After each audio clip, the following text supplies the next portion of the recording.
What's up, you guys? Welcome back to the Project Manga Podcast. I'm Noxi. I'm Kicko. Eagle couldn't make it today. He's tied up with something tonight, but he'll be back for the next Shonen Jump episode.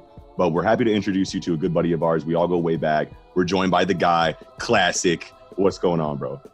Salute. It's a pleasure being here, fellas. Thanks for welcoming me to the club. Yeah, dude. Glad to have you, man. You already Our knew pleasure. Yeah, you already knew you were going to be on here at some point for sure. Oh, yeah. So this is a special episode of the Project Manga Podcast. As some of you may know, either from the Facebook group or who follow me on Twitter or Instagram, we've been talking about starting a spin-off series that runs alongside the main weekly Shonen Jump coverage podcast that's geared towards more casual audiences so that you don't have to be like hardcore manga readers in order to watch our videos. So welcome to the very first episode of Tangential Tie-Ins. Kicko and Eagle and myself have been thinking for a while now about things to talk about in this side series, and we have a litany of topics now that we'll be bringing to you guys about every other week and talking about for about an hour to an hour and a half that are a little bit less intense and that really any anime or manga fan can tune into and have a pretty good idea of what's going on. So really excited about the topic tonight. If you follow the Project Manga Facebook page or you're in the closed group or if you follow me on Twitter or Instagram, then you know that this very first episode of Tangential Tie-Ins was decided by a poll and the people have spoken. So we're going to be talking tonight about anime cult classics. Yes, we'll be looking back at classic anime and have a conversation about the staple shows that not only introduced us to anime and kickstarted our fandom, but also paved the way for subsequent stories that were no doubt influenced by these classics. So we've all had some time to think and kind of prepare a list of our favorite shows from back in the day. And we'll be going into what we love about them and what they mean to us, and what they meant to us as bright-eyed, brand new anime fans in the earlier 2000s. So older anime fans out there that are familiar with these shows from the time period that we'll be talking about can hang out with us and reminisce on the nostalgia of simpler times, when we were kids just finding out about anime. And the newer anime fans, either familiar with these shows or not, can kind of hang out and hear a few old heads talk about why we love this shit so damn much. So Hell yeah. Yeah, how are you guys doing? Hell yeah. Yeah. Good. Feeling lovely on Friday. We're getting a little lit here. Hey, Kampai. Let's Kampai. Kampai. It's a casual episode. Gotta toss one back for the classics. You feel me? Yeah, man. Kicko, you want to start us off? Sure, yeah. So I guess the first thing that I want to say mainly is that we don't know what choices the other guys have. I don't know what Klasik and Noxi have chosen, and I got a list of 25 or so anime, which we're definitely not going to talk about all of them. I just got a little happy with this, and went a little crazy over here, so that's fine. Great topic. Yeah, definitely. And so I just want to. I'm not going to talk about Dragon Ball or Dragon Ball Z, but there's no way that we couldn't mention it. And I don't know if these guys want to bring it up, but obviously, if you are here, Dragon Ball is probably the reason. Right. If you're an American, you probably Dragon Ball is what got you on this path. It's got to be like 99% of anime fans that are anywhere near like 25 or older, probably. Yeah, over here in the States, I bet anybody all the money in my pockets that they couldn't find a single anime fan that didn't say that Dragon Ball or Dragon Ball Z, wasn't their introduction to the medium. So, right. Yeah. Definitely. So, well, with that said, I mean, it's hard to choose off 25 here. I'm still right. Whatnot. But I think I really want to start with Dot Hack Sign. Man, I can't believe that you have that. That's on my list too. I know. That's on my list too. The reason why I even want to start with it is because, so we cover Shonen Jump topics, and we love Shonen genre of manga and anime. And so, Dot Hack is the first isekai. I think so. It's the really, isekai. Yeah, it started us off on, Log Horizon and fucking Sword Art Online and all that shit. They all owe Dot Hack everything, and never before did I want the plot of an anime to be my life before I saw Dot Hack Sign, dude. Like I was like, if I could be in any anime plot, I would want to be in the world. You know what I mean? That shit blew my mind. With the original ZA World. Yes, the original ZA World, though. Yeah, it's ironic that I got introduced to that whole realm by playing the video game. Like, dude, those games are fire. Yeah, that was like one of my go-to.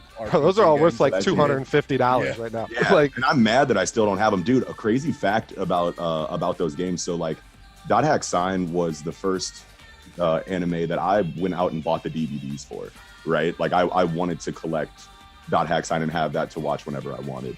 And if you got all the DVDs, there's a cheat code on the back of the DVD cases that you could use in the game to unlock special areas in the dungeons that give you chests with one-of-a-kind items in them. damn, never knew that. I did not know that. Never knew that. Crazy, No. dude. Yeah, and like I wouldn't have, and like I didn't realize that because I got the games. I got Infection, Mutation, Outbreak, and Quarantine.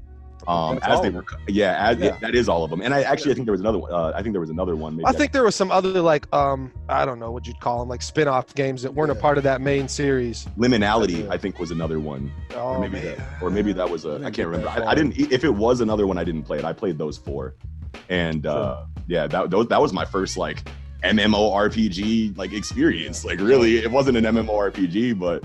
The story felt like one back then. It was supposed to feel like it. Yeah, it was back then. Yeah, it was. Back then.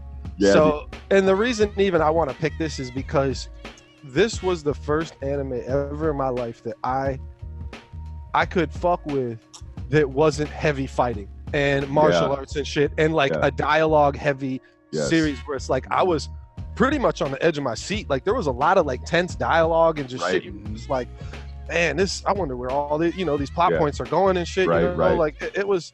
It got heavy. It got super heavy. Like it made like cerebral for a youngster. Yeah, and for a series, for a plot like that, you would think that there would be a lot of fighting because that's like a really big thing in video games is the grind. You know what I mean? But I think that they knew that. And maybe they knew that and they didn't want to go in that direction. I think they wanted to tell a deeper story other than just action all the time, which they definitely did. The whole relationship with like Tsukasa and Mimiru and their whole like story or their whole character arc throughout the series was really nice, and you got a lot of development, on behalf of Tsukasa there, because he was like kind of a piece of shit when the story started, and Mimiru kind of kept him in check throughout that. And and Sora was the first time I saw that weapon, the gauntlet with the blades that came out. This is way before Assassin's Creed. But yeah, man, but Sora, a lot of really cool character designs. Bear, just Conan the Barbarian. And I always love like in the opening where like the opening's fire too, like dude, that opening song. It is. It's that, man, that's that deal. But where they're all like they're like walking through and they all like turn around and do an attack. But when they do it, it's like the screen cuts and their body cuts in half. Yes. Yeah, I was always like, man, that's so sick. When I was a kid, I was like, damn. And there's a lot of bangers in the OST of that series like that. Right morning, bro. When that came on, bro, every time I hear that, I actually started watching because I posted the opening theme for Dot Hack Sign on the Project Manga Facebook page like a couple months ago.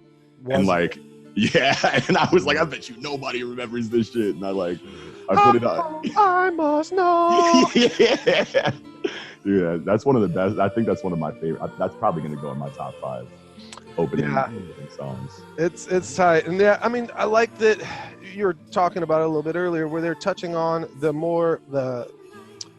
the human element of the RPG, where like these are real people, they have real lives outside of the game. Yes. Yet they come into the game, they form these relationships. You get to see like guilds, and you get to see that little like what was that little police force kind of do with those Silver Knights or something, or that was Crimson Knights. Yeah. But the Silver Knight was the main Crimson Knight that like hung out with old girl. Yeah, man, I can't remember her name. I need to play that again. Like I had such like a rough teenage abuse to my brain that I forgot like half of that. Like I smoked it all the way. But yeah, I mean that's pretty much all I wanted to say about it. I mean it was huge for us, man. Like I just without that, could I watch like some other manga like or anime. Like, let me think. What's dialogue heavy that, you know? I mean, one of the more dialogue heavy shows from back then that, I mean, isn't on my list because I saw it like not too long. Like this wasn't an anime from my childhood, but Death Note is an older one. That's pretty much all dialogue. Yeah. And I mean, it counts as like a cult classic, you know, like anime. But I was really late to that party. But same here. Yeah. But I mean, there really aren't a lot of dialogue heavy shows from back then, at least that were, you know, highly, you know, watched and talked about over here in the States from that time period. You have like God Hack Sign, and then you have like, man, we need violence, man. We need heads getting cut off. Bloodlust is us, bro. Yeah, for real. We need all that, man. Historically, that's definitely true. Yeah, man. What do you got? Klasik? What do you got on your list? What do you want to talk about? So, a lot of my old school anime experiences started with the movies. I didn't have cable. You know what I mean? I used to like go over my buddy's house. His older brother had like this dungeon of a room filled with anime. Like, it introduced my whole world. Yeah, dude. Opened my whole world to like that medium. Yeah, man. And I think like one of the first ones I saw was Ninja Scroll. I remember Ninja Scroll, baby. Fucked me up when I was a kid. That was the first like seinen anime that I also ever saw. on my list as well. Yeah, hell yeah. There we go. Hell yeah. But yeah, just like the blood, the gore. Coming out of like the Mortal Kombat trilogy era of like N64 PlayStation shit. I mean, I forgive me for missing his name, but big dude that had the rock skin, man. Oh man, I'm gonna be used to the sound of that big ass shuriken or staff he had, just cutting through the woods, just wiping dudes in half like tissue. Like, I couldn't get enough. Like, that was huge. Like, was one of my big ones, just opening that whole door to manga and anime.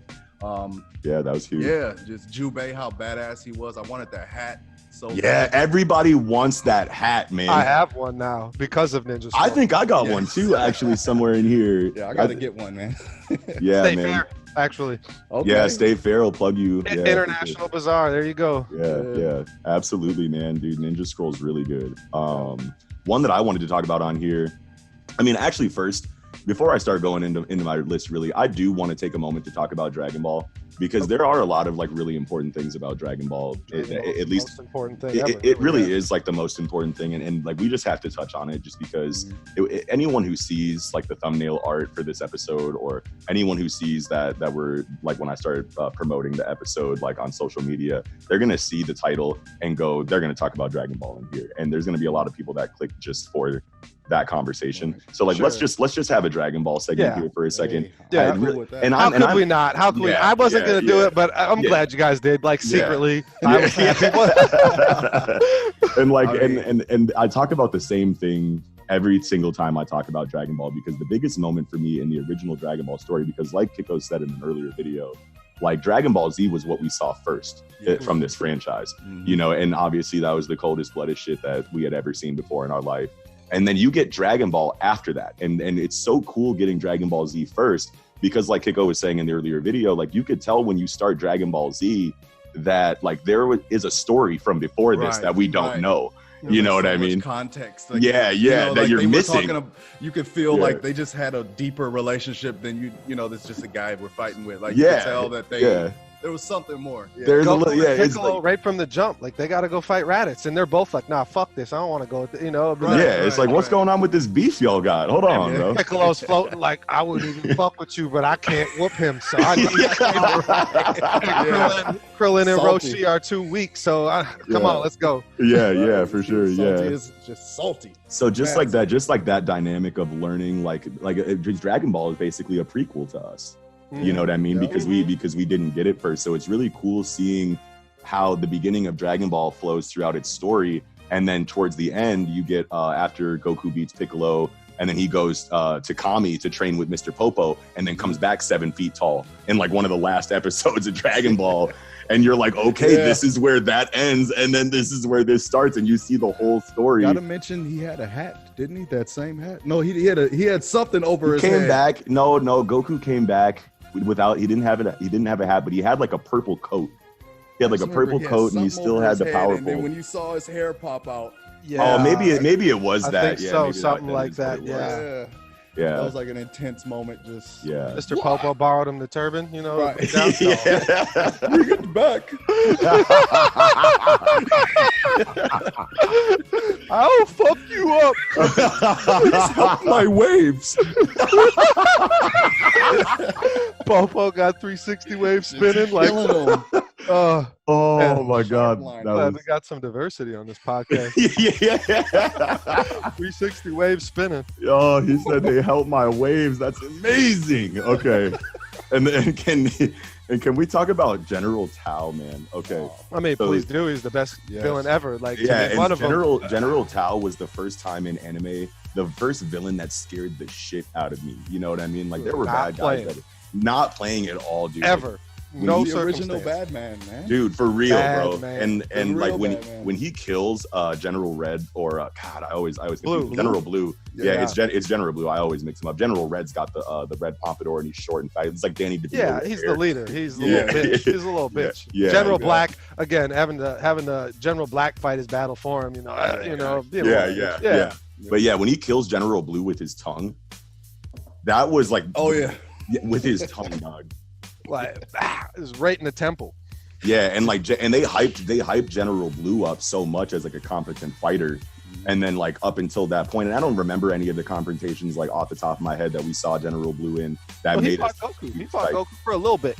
He did. You're right. He did fight. It wasn't like a definitive battle or anything, but it was a little fat, like they're underground and some shit like collapsing or whatever, and they had to bounce out or whatever. Yeah, and General Blue had that one technique that he always kept talking about. The blue eyes, white dragon. Yeah, that's right. Stared at you and froze you. Yeah, and it froze you. Oh, well, and I got to cut you off right there because when he did that to General Tao just cracks his neck like that. That's that bullshit. What the fuck? Cracks his neck like, that was the moment where I was like, I was like, yo, this dude is not playing. And then literally seconds later, he like dodges a haymaker and right in his temple, bro, and it's over with, and you just see like this huge like bruise like indent. You know what I mean? And his eyes go white and he falls over, and it's just like, wow, man. Like I was like, how is Goku going to deal with this, man? You know what I mean? Like that was the first time that I was scared.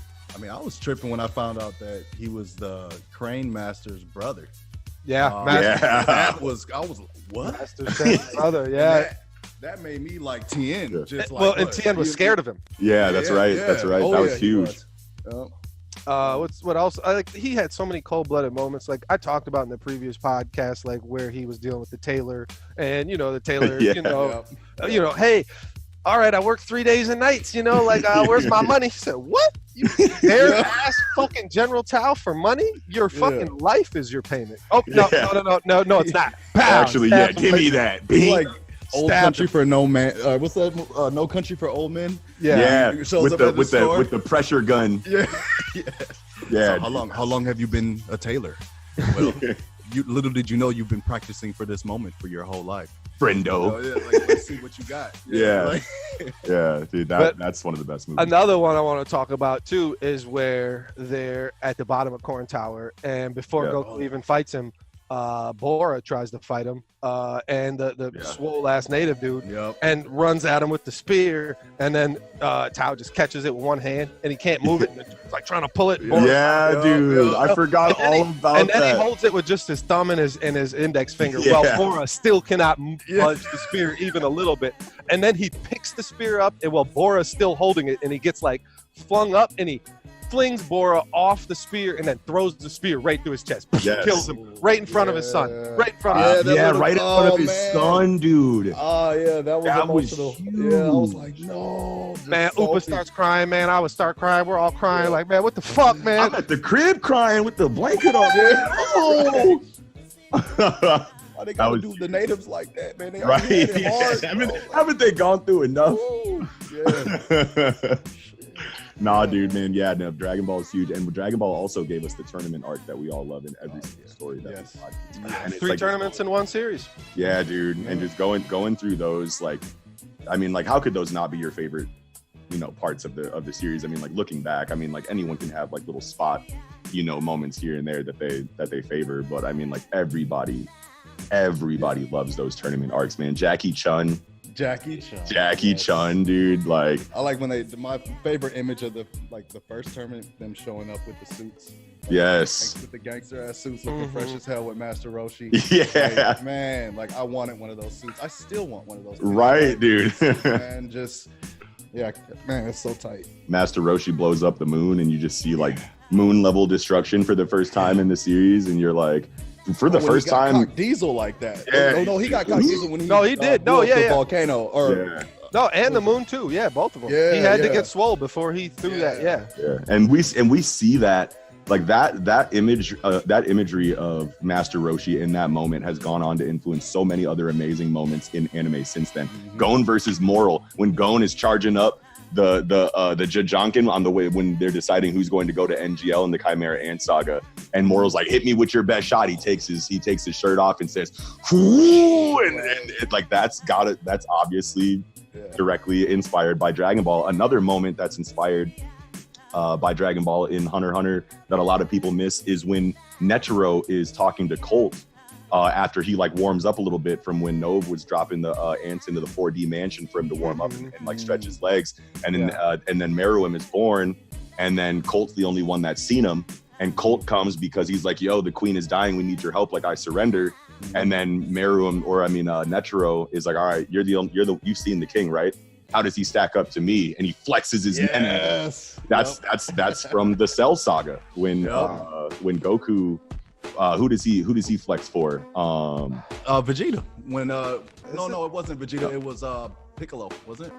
He was like, I can't remember exactly who it was, but that's a parallel that a lot of people miss from Dragon Ball Z. The Korin. Wasn't it? No, it had to be. He goes up to somebody and was like, "You fought Cell, or you've seen Cell already. You felt his ki. Like, how does mine match up with his?" Like, that's a direct inspiration. Might have been Vegeta and Trunks then. It might have been Vegeta and Trunks. Yeah, though. I feel like it was them. Yeah. Yeah, Dragon Ball, man, the paved the way for everything.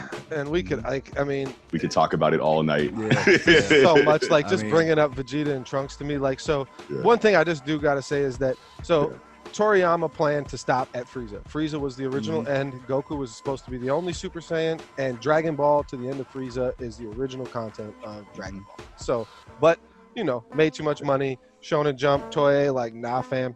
We need this. We need this bread. This is $1 billion right here. You leave it on the table. We're gonna keep going. Yeah. And so, it's amazing how well Toriyama did with the Android saga, Cell saga, Boo saga that wasn't planned, and he just had to kind of fit it in. Boo's my favorite saga. Man, I just wanted to rewatch the Boo saga, and I was about to resubscribe to Funimation just to watch the Boo saga last night, and I'm just like, man, there's so much shit to watch. I should watch Boo saga for the 80 billionth time. Yeah. How many episodes do we think that the Boo saga is? I think it's like 80. That sounds right, because I think it's the total extensive show. Yeah. Let's see. I think Dragon Ball Z is like 260 episodes total, just Z, and I think Dragon Ball is like 150. Yeah, and that's perfect. Like, because I mean, though I love One Piece, nobody can do what Oda does, right? So no. If you get to 500 episodes and it's good the whole time, you did a good job. Yeah. Bravo. Yeah.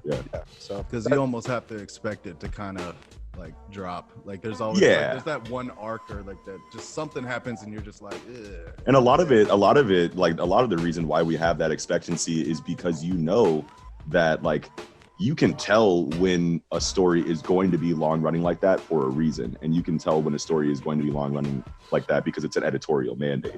You know what I mean? So like when you see that storytelling quality start to taper after 300, 400, 500 episodes, I'm not going to name any names on any series right now, but like once you start feeling that storytelling quality start to taper, you can tell that it's because they didn't know. Bleach. But you can tell that it's because they're just kind of winging it, you know what I mean, and they're continuing. You can tell that it's because they didn't plan to continue. But anyway, they're not Oda. And we gotta excuse. We gotta excuse them. Like they're only human, Nobody can match up to the god. That's just how it is. Yeah. But moving forward, Kicko, did you what let's get into something here. We can deviate away from Dragon Ball now. What do you got next? Well, let's see here. Let's go kind of back to more, I don't know. I don't want to call it like a mainstream classic, but it was on Toonami or Adult Swim or whatever. And I just want to go with Outlaw Star, which is I got that one. I got that on my list. Outlaw Star is it's hard for me to choose like my favorite I don't know, intergalactic story. You know, it's hard, you know, but I really think it's probably Outlaw Star for me, and I always wanted more for it, and I never read the manga, and I think Noxi, you were telling me to do that because they expound on much more than the anime. Yeah, and the manga is like a tried and true seinen. You know what I mean? Like, you're not gonna get like shit, seinen shit that you don't want, like sexual assault or anything like that. Yeah, but it is like you could tell that there are differences, and I mean like. And I'm glad that you're bringing up Outlaw Star right now because my like familiarity with the Outlaw Star anime is like remedial or foundational like at best. So like I'm glad that you're going to be talking about it a little bit more in depth because I remember watching it, you know, like back in the day, but like it was out of order and that's was kind of what it was like for me. Yeah, and that's kind of like how it had to be, you know, like we didn't have internet. We didn't have internet like that back then. You know what I mean? So like you kind of had to like either catch it at the time, you know, or you had to be like right there when the commercials were telling you like airing July 15th. Come check it out. Outlaw Star is starting, and then you had to be there on that day. Otherwise, you were watching it out of order. You know what I mean? I would like plan that. Like I would plan it, like, yo, I'm gonna get a whole bunch of Pepsis, bro. Like, for real, like that was what I wanted, man. Right, yeah. So I mean, like Outlaw Star was the one that I spent the least amount of time with out of everything on this list, probably that came on Toonami and Adult Swim. So, but yes, the manga, I did start reading that a couple months ago. And you could see that it's pretty much the same thing as the anime too, but there are just more like seinen elements to it. So yeah, and I'm, you know, as with pretty much any anime versus manga, they're gonna go more in depth and you know, at least on these 2-season 26 episode animes, which you know they're probably fitting fucking 6, 7, 8 chapters into one episode and shit, you know, and I don't know if that's the case for Outlaw Star exactly, but that's how a lot of those 26 episode animes are. Yeah. They have 120 chapters, but they just smashed it into 26 episodes. You know? Right. Just like put in the key moments, and there's like so much more in-depth things that they miss out. Right. Like a lot of comedy, a lot of character development. You know what I'm saying? One thing that I do remember from Outlaw Star is that it is very funny for the time. Yeah, Gene's a scumbag, bro. Gene's hilarious. Yeah. Just like him, like I mean, like and like him womanizing and all that. And like there's some scenes like when he's like going into like space like for the first time that was like funny until you get the flashback of like his dad and whatnot. Like but I mean like them poking fun at him. Jim, what's his homeboy's name? Jim Hawkins. Yeah, and he's we got a space cherry out here. What? Yeah, he's like, you want to hold my hand, bro? Roasted his ass. He's like, I'm okay, man. He's like, I'd rather hold old girl's hand. And he's like, what's her name? Melfina? Yep. Grabs Melfina's she was hand badass instead. though. Yeah, it was crazy how, and this is one of the first, maybe the first anime I ever seen where like the main character was a dude, but the supporting characters around him. Well, Jim was a supporting character, I guess, but you had Suzuka and Aisha, who were the muscle. The hired muscle were the women. Gene would get his ass beat, and the women would come in and just fuck shit up. I loved that. Work, and it was so tight to where you never once really back in those days saw like where women were stronger than men, and that's so great for anime and manga because these are all superhuman stories anyway. Like you don't have to like be biologically accurate where men should technically be stronger than women just biologically, and that was so tight where it was so with Hilda. Dude, Hilda was such a badass, and dude, and I remember being like whack when I was a kid, like seeing Hilda and being like, oh my god, I'm in love with badass women with eye patches. And, like I didn't even realize it. Like I like that's like my type now. Like all of a sudden, Hilda was cold-blooded, and then all of a sudden we get an agenda from like Akame ga Kiru, and I'm like, you know what I mean? The boss from Night Raid, and I'm like, oh my god! And she's got the metal arm, and she's just cold-blooded too. And I'm like, every girl with an eye patch is bad business in anime, you know. Pretty much any character that has one eye is like beastie to me. Toga, that's like Toga starting now. Yeah. Toga. Himiko Yeah. Toga has her Oh fucking. yeah. I don't know if she lost her eye, but she has an eye patch right now. But that's we'll save that for the other podcast because that's Sure. like current manga shit. But yeah. I'm not there That's yet. right. I'm not but there a yet. lot of tight shit with fucking Outlaw Star that I love the most is that it was Chinese themed. Yes, the Tao magic. The Tao magic, yes. And the K pirates. The K pirates. Yep, and they did, Pagua Sampa. Yeah. And they had the fucking chant. Yeah, and they're like a big ass dragon like come out behind them, and it was a Chinese dragon like coming. Yeah. And you see a lot in like Chinese like cartoons, like in Jackie Chan Avengers, Yumo Gui Gui Bai Mi Tao. with his granddad and the medallion or the talismans. Yeah. Oh man. Well, and amazing. And Dubs, who watches anime, but not like he's not serious as like we are. And I used to, he'd just come over to the crib and I like, hey, you got to watch Outlaw Star, right? So we'd be. He's just telling me this story that you're about to tell right now. Oh man, I was at his house. It's hilarious. Where fucking I showed him like towards the end. So Gene has a caster pistol. His pistol's called a caster, as well as there's other casters in different shapes. Not only a pistol, like the McDougal brother Ron has one that's like a magic wand kind of, and it's still just a gun. It just shoots out a shell. They're all shotgun shell looking, the caster shells. And so there's 3 caster shells that nobody knows exists and they can't find. It's like a 4, a 9, and a 13. I want to say. Whatever. There's 19. I remember 19. Well, there's 1 through 20. 19 was the dud. Yeah, so and 19, he just got a dud, which was a bootleg shell that he was like, man, I can't, like I can't, I gotta spend real money on this. The first that episodes. was like the first ones where when they first showed like the magic, or you know what I'm saying? Like I remember that. Yeah. Yep. And so we're towards the end, and Dubs is watching it with me, where he shoots one of those whatever because he gets all 3 of those shells from these wizards on whatever island that he has to go to get these special shells because they know they're going to the galactic ley line. Right. And they know they're going to fight fucking Hazanko, the K Pirates, McDougal brothers, the whole rip, like everybody's going. Right. And so he gets these shells, and it's one of the K Pirates, the girl who captivates people with her beauty, whatever. Yeah. And, and she's throwing like energy balls, and Gene's just canceling them out because that's what the caster would do, was cancel out the K magic with the caster shells. And he would, run out of regular shells, and he had to use one of these shells. And they told him, like, if you use this shell, it's going to drain your life force.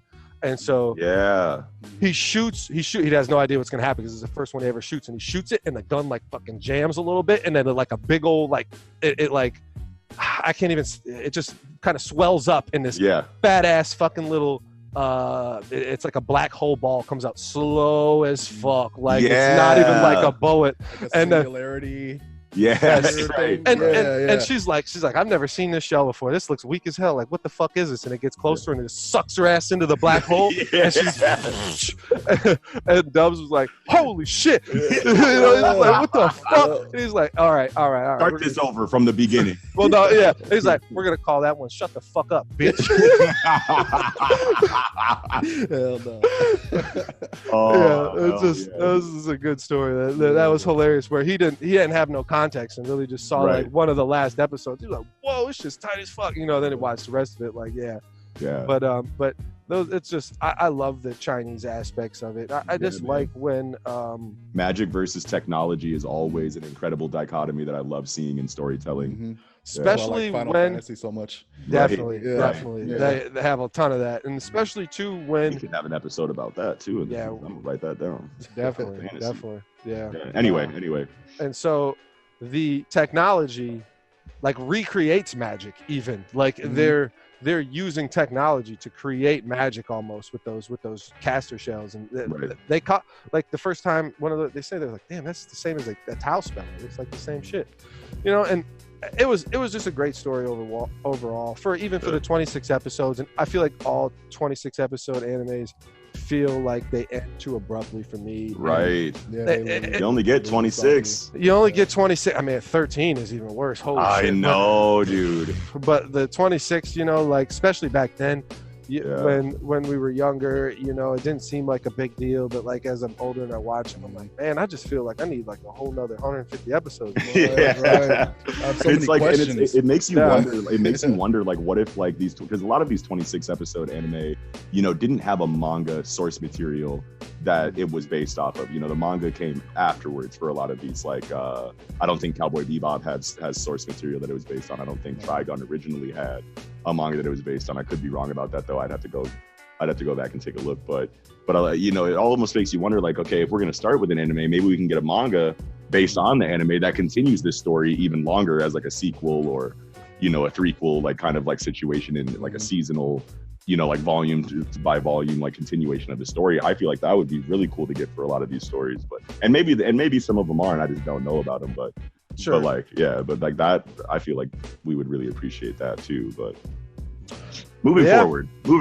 Somebody else go ahead. I think we should have Klasik. No, let Klasik. All right, yeah. What you got? Well, let's see. I'm just interested what he has to say, because you know, you're new he has here. movies. He has movies and shit. A lot of them are movies from the back in the day. Yeah. But a show you already mentioned, Cowboy Bebop, is like one of my all-time favorites, man. Yes. Just that beginning, Tank. Tank. That song. 3, just, like, 2, sparked. 1, let's jam. Let's do it. Yep. And, like, the fact that like they were like smoking cigarettes and like just the whole vibe, that jazz cool vibe, Spike's personality. You know, that Bruce Lee-esque kind of. Yeah, and that was huge for me too, because it's like all of us obviously are coming out of kung fu flicks. You know what I mean? Chinese Connection, Enter the Dragon, Game of Death.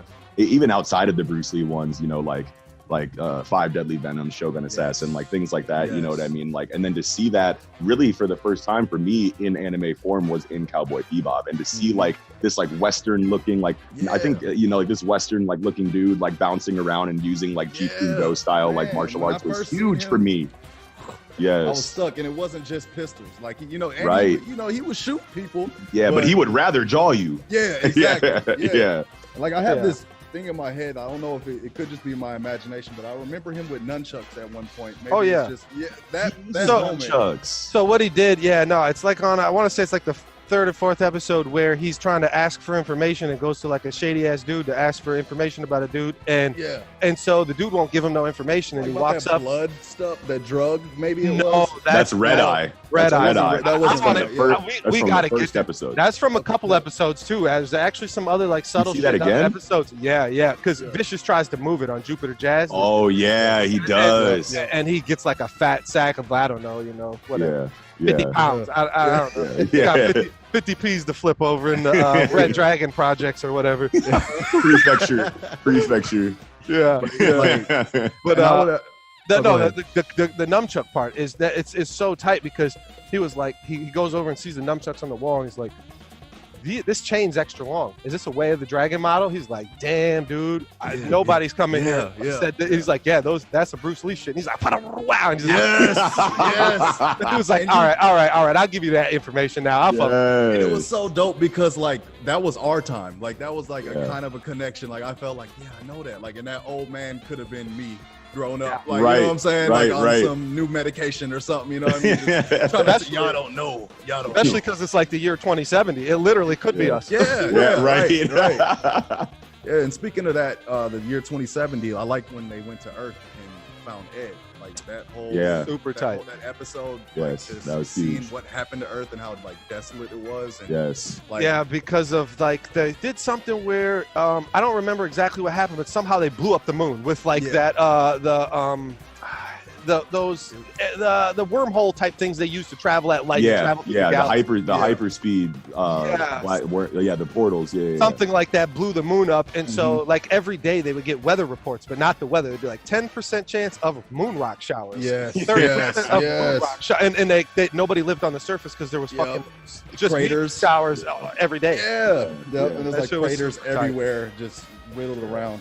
You guys what about that episode where there's like that like evil slime on their ship? It's like a horror. That's a throwaway episode. I know. It's like a filler episode. The only episode I skipped.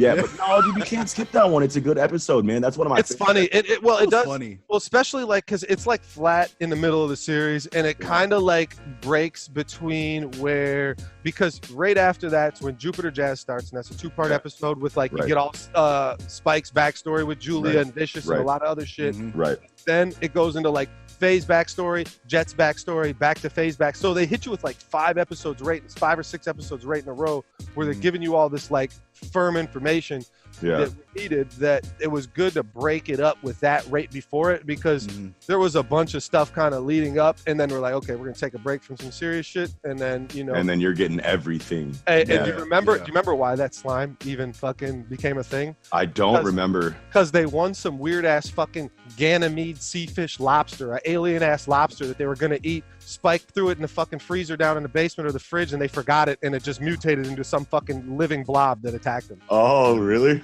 Yeah.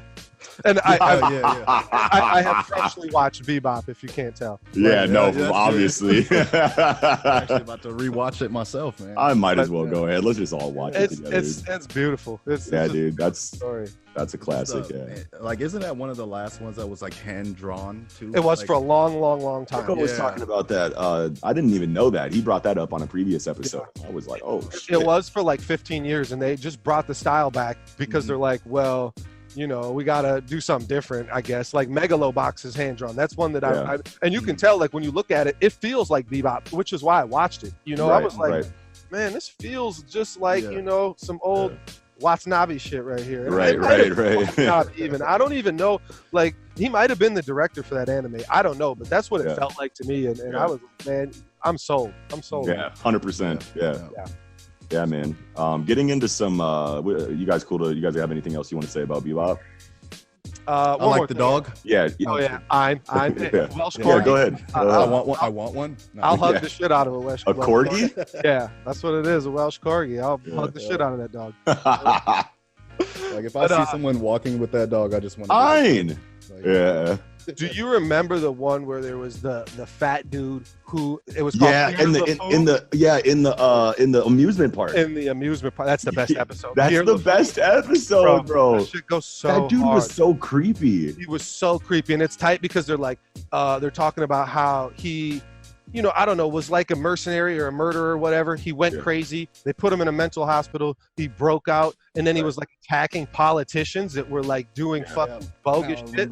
And then you see like this politician like ready to meet up with these dudes outside some shady deal in the back alley or whatever. And then Pierre LeFou comes with his little fucking cane, taps it, he's like, your life's over tonight, gentlemen. Like, they're like, what? And they just start blasting at him. They're bucking at him. He's like, really got his little shield, ain't nothing hitting him, blah, blah, blah, blah.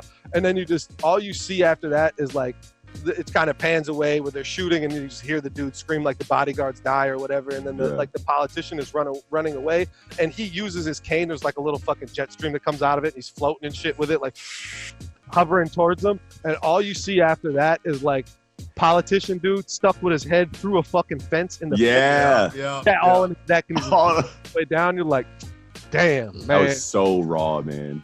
Pierre LeFou. Yeah. That's Pierre LeFou. I forgot his name and everything. Man, dude, you just like real. I don't think I ever knew his name. I don't think I ever like knew his name from back when I used to watch the series, but I just remember him as like that fat, like penguin looking.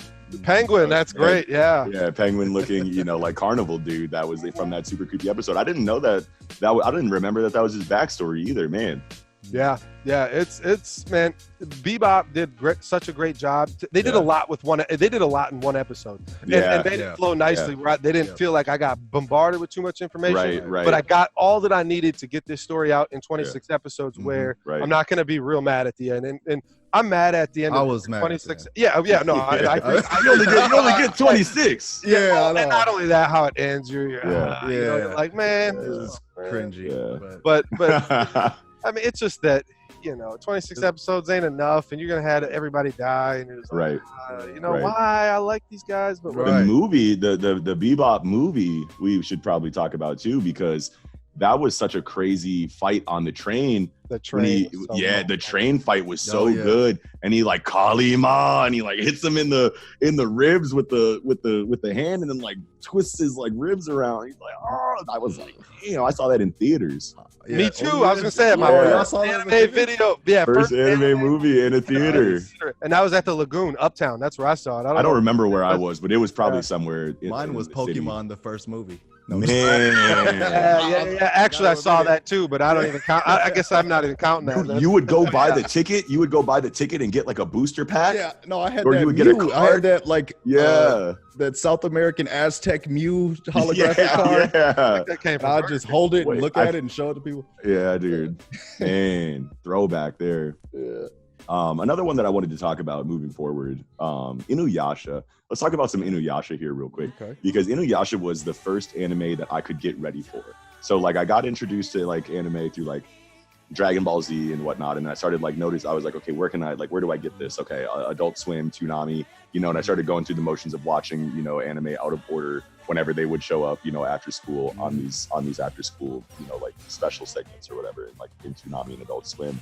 But Inuyasha, from when I started watching Toonami and Adult Swim, it hadn't come out yet on Toonami or Adult. It actually was exclusively Adult Swim. Yeah. 11 o'clock it came on. I remember. Right. Yep. So I would start seeing the song every night. Like, that's when I could go to sleep. Like that's when I go to sleep. The ending song goes so. Yeah.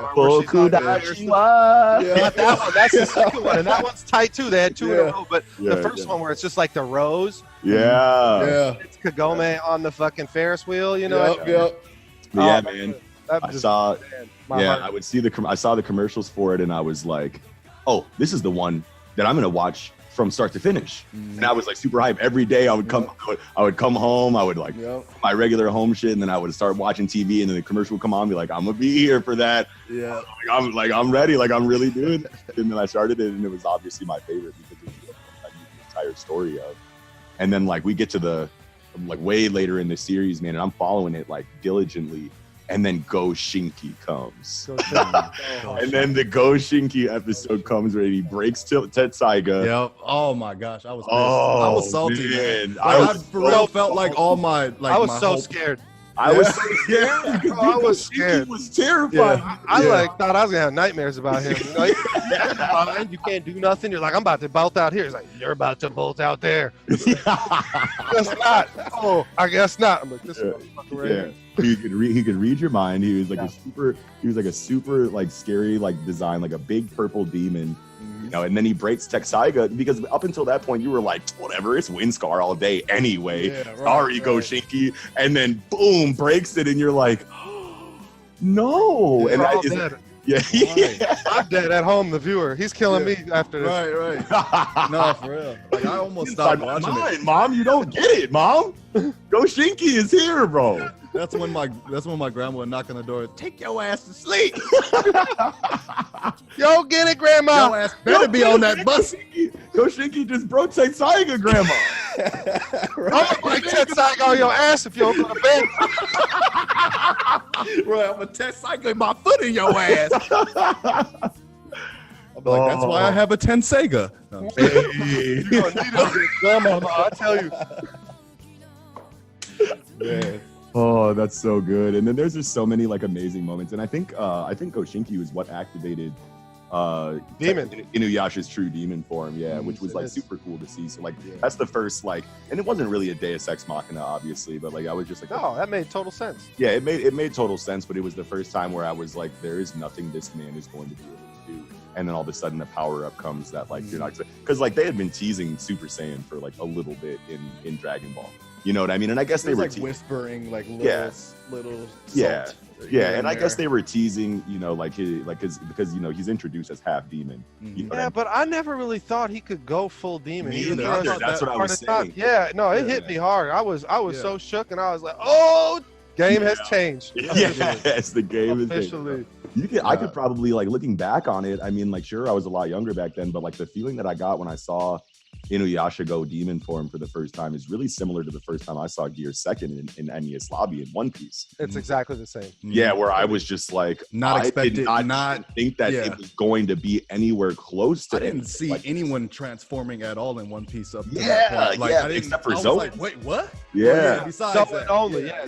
Zoe's only like, wait a minute, he's doing something different. Wow, what is going on? Yeah, you know what I mean. So like, it was very looking back on Inuyasha, that was like a really similar, like feeling that I got from that episode. And like, there's a lot of other moments in Inuyasha that are incredible, like the Kuromaru and Kageromaru episode where Inuyasha and Koga are fighting those two brothers, and like one of them like hides in like the throat of the other one, and then like the big brother has like the mask, like over his face, and then but like there's like some weird thing about their combat strategy that's confusing Inuyasha, and he's like, they're doing something different. Like, I don't understand what's going on here. I feel like I'm fighting two people.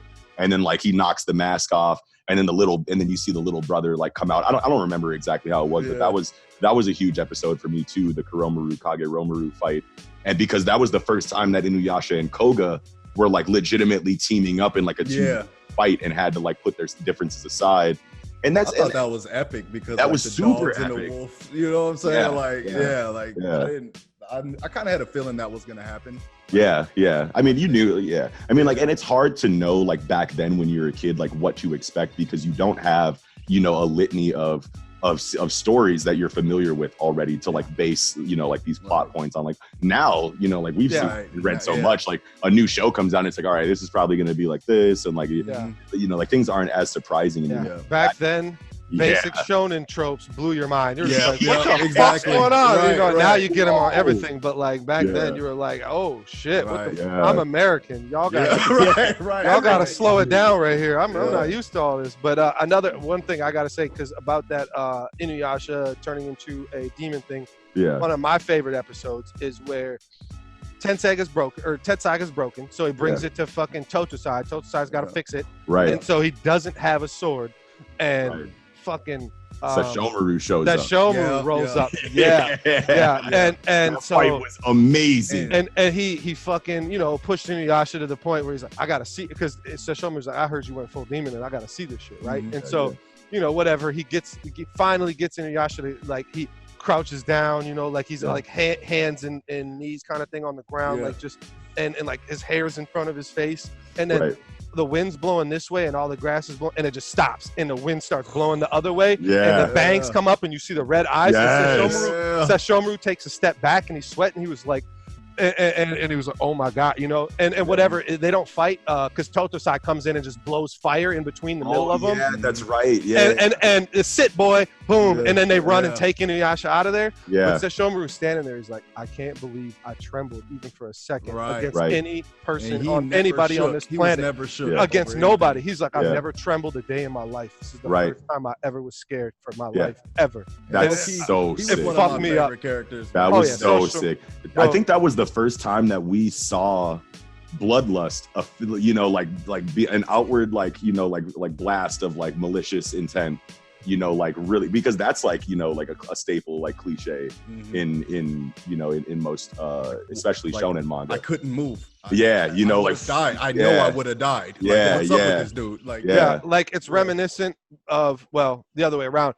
When Sasuke and Sakura are in the Chunin exam and Orochimaru's in the grass lady's face or whatever.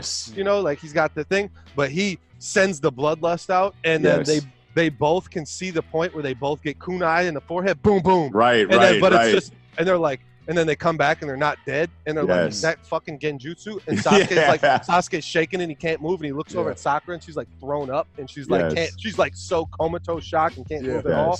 Like that's I'm sure that's happened before Inuyasha, but I mean that was like the first exposure I had to it, where it was like a killing intent could freeze your body and freeze all your five senses, and you're almost in a comatose state where you can only basically see and think, and you're like it's also reminiscent of Heaven's Arena, when Satoru, I think his name is Satoru, the dude with like the weird the weird like Renaissance like mask kind of like facial design, like like the laugh now cry later, like happy, like sad, like he had that weird like face, you know, like, and he's like he was sounding like the bitch made dude, like when they were first learning Nen, and then he kidnaps Zushi, and he has that Hatsu where like his arm isn't there, and it like creates this weird like cloud that like envelops you, and like he kidnaps Zushi, and then he gives him back and was like, you guys got to like fight us and then give up, you know, so that we can get our wins. And then Killer was like, bet, I got you, bro, don't even worry about it. Yeah, he's like don't even worry about it, bro, we'll fight you and we'll give up, we'll give you your wins. And then they're like, all right, it's a pleasure doing business with you. And then they go back to their hotels, and then Killer was in his hotel room, and he comes down with the knife. And the knife in the animation and in the illustration goes through his forehead and splits his forehead in half. But then like all of a sudden, you know, it pans out and you see that he didn't actually stab him, but that's just what that guy felt like. And then Killer was behind him with the knife, and he's like, move and I'll kill you. Say anything and I'll kill you. Use men and I'll kill you. If you understand, look up into the mirror and open your eyes. That's the tightest Killua moment. That's the tightest Killua moment in like the whole series for me, if we're going to talk about Hunter x Hunter for a second. But yeah, it's very reminiscent of like that killing intent making you have a premonition of death and like feeling like you're going to die. That's Inuyasha was some of the best shit ever. I mean, those scenes, like it's just something you don't get in America. You don't get that. That is a good point. Like we don't get that unless like someone is like a tried and true illusionist. You know what I mean? Like then you might get something like that over here in the West, but that's Mysterio type shit or whatever. Like that's some Eastern, you know, philosophy, like chakra type, like your, like, you know, swordsman spirit, or even like they legitimately and I mean, as far as I know, like the samurai legitimately believe that they could feel each other's aura, and that they could feel and that they could be in the presence of another samurai who has such a higher level and a higher, you know, like just aura output. Like they literally, I don't know, like if they could literally sense each other like that, I don't see how that's actually possible, but they seem to believe it, you know, like I've seen, you know, and a lot of that with whatever, like samurai type anime, which I'm sure we'll get to one in particular at some point. But yeah, we can. I mean, if you guys got really anything else to say about it, little did you know that us black people, we have that same feeling when we're like surrounded by a whole bunch of other kind of people. Like when I first walked into my job where I met Noxi. I looked over and I was like, another light-skinned bro. I knew it. I just knew somebody else was there. No, I'm just playing. No. Y'all are soft. Nah, we ain't soft. We just emotional, man. We just emotional, man. That's fine. That's fine. Hey, I'm white, so I'm even softer, and I love you both. Holy shit. Another thing that one more thing I want to touch on with Inuyasha before we move forward. I really like that, even though it's like a story about demons and like, you know, war and like, you know, like all of these things. There's such a really amazing romantic aspect to the story, and like we definitely should have touched on that. Yeah, you get the dual love triangle dynamic in the form of like Inuyasha and Kikyo and Kagome, and then you also have another love triangle in the form of Kagome, Koga, and Inuyasha. And like that storytelling is also amazing. You got to give it to can't remember her name off the top of my head, the mangaka for Inuyasha for 8 different she's I think she is on like her 8th book now. It's called like Mao. Mao, it's the new one. But yeah, big shout out to her for being able to instill, you know, like storytelling of that quality for so many different elements. You know what I mean, and they're all equally valuable, really. Yes, right. Yes, exactly. That's exactly. You finished my thought there. That's exactly where I was going with that. It's like every single, you know, genre that of storytelling that she is trying to tell is equally paid attention to and equally expounded on, and it just invokes so many emotions throughout the series. Balanced too. It's so balanced. It's not too like, all right. I'm tired of okay. As soon as you think you're getting tired of a certain aspect of her storytelling, she hits you, you know, with another one that balances it out. Exactly. And and I'm sorry, I definitely should have brought that up too, because that's such a big part of Inuyasha is the love story with it, and a lot of it, because especially for me, I want to say 15 when I started watching that, 14, 15, something like that. And I'm starting to date, you know, like I'm in middle school, high school, you know, and so is Kagome, and it's like I sympathize with a lot of, you know, these problems, even though like this Japanese versus America, and I live in the hood and they live in whatever. But still, aside from that, like, you know, you're like, man, I really connect with this story because it has literally everything I'm looking for or dealing with in life all together, and it works so good, so well. Yeah, dude, absolutely. And I think that is everything that should be touched on with Inuyasha. Anyway, obviously we can keep going through all of these shows and we could talk do a show about each show. Really. Yeah, exactly. But what do you got, Klasik? What's next on your list? Let's see. I'd say, like, I got to go back to a movie because I got to explain. You know, I used to have to like hustle tapes, like borrow tapes from people. Right. And at the barbershop. Yep, yeah. At the manga barbershop. No, where you get get pompadours. Hold on. Wait, you got a manga barbershop. Hold on. Yeah. Cut the whole top of your shit. Pompadours or fucking just pointed hair in other directions. Yeah. Hey, just a lot of grease, a lot of blue magic. No, what you need? Hey, you seen YuYu Hakusho? Say no more, fam. Spirit sword. I'm gonna have to go with Ghost in the Shell. Yes, dude. That movie was like one of the first like serious movies, period. That I am so glad you said Ghost in the Shell. And it's like you touched on earlier about it wasn't all just about like fighting. It was more like Ghost in the Shell was super heavy dialogue. Yeah, I can't believe that I didn't even bring up Ghost in the Shell earlier. But I just remember like that first scene where she like jumps out the window and goes like transparent, and then the music, the soundtrack. I was like hypnotized, man. And the first thing I was like, hey, bro, can I borrow this? Like, you know what I'm saying? Like, I used to be that. Can I borrow this? Can I borrow this? I'll bring it back tomorrow. I swear. And I saw online, I think a long time ago, I think they said that the Wachowski brothers borrowed a lot of the inspiration for the Matrix from that Ghost in the Shell movie. Definitely. You can see it. It's easy. Yeah, that was my first real cyberpunk story, like the Matrix and Ghost in the Shell was like my introduction to and I didn't get it as much when I was young. Like when I first saw it, I had to watch it a couple more times when I was older to really grasp. Like you could see robots and you could see. I loved it. Yeah, I loved it when I was. You're right. I didn't get it at all. Exactly. I loved it too, but I didn't know like all the elements of the story. Yeah. Really. Cyberpunk storytelling is like corporate greed took over the planet, and now we're in like a dystopian future. Like you don't get all that stuff when you're a kid. You're just like, ooh, robots. Oh, spaceships. Oh, you can plug yourself into shit. You know, like oh, these people got metal arms and shit. Like, but you don't. Bro, his eye looks raw. I want one of those. Like, I'm trying to get circled. You know, Bato's eyes. Bato's design is so good. I've always loved Bato. His voice actor is so good too. Yes. His from the dub. Yeah, from the dub. Yeah, see, that's another thing we might want to talk about. Most of these anime that we're talking about are we saw dub because this is 90s. This is not early 2000s, and these are anime from the 90s that we might have seen in the late 90s or early 2000s, maybe even the mid 90s. I got a couple on here that I saw from the mid 90s before, like Dragon Ball, even, and I didn't even really know what to do with it at the time. You know, like I was just. You know, like, what is this? And I only saw it on the Sci-Fi channel, actually. They were on Sci-Fi. Yeah, you could get a weird ass, like some offshoot fucking anime movie. It's usually a movie on Sci-Fi that I would see before I even saw Dragon Ball Z. And back then I would just be like, man, where the fuck can I just go to watch all these? Where is all this shit? What the fuck's wrong with America? What country? Right. Shit. I remember Blue Gender came on Sci-Fi.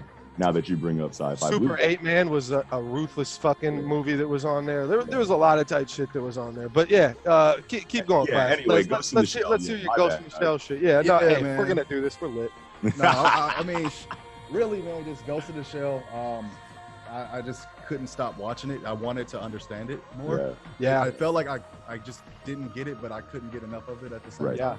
So and then the sequel movie, the Individual 11 movie that they came out with, I remember that was like a little bit too boring for me. Nah, I don't Like, think I don't like even, that. I don't even remember it. Yeah. Well, There was like the sequel movie about the Individual 11, and it's like the thing about watching something that you don't understand but you want to learn more about, and like you grasp a lot of the like more linear concepts, and you even somewhat grasp the more complex concepts, but you know that you have an inquiring mind, like a developing mind at that age, and like you learn it, and it's just like you can tell that the people that like watch something complex like Ghost in the Shell, right, those were smarter people. Just Exactly. even as a kid when we didn't understand it, like we knew that this was something we're going to learn about or we're going to figure out, and it's those are some fucking pretty complex concepts, like fucking connecting yourself digitally into the fucking internet, which that's pretty deep, man.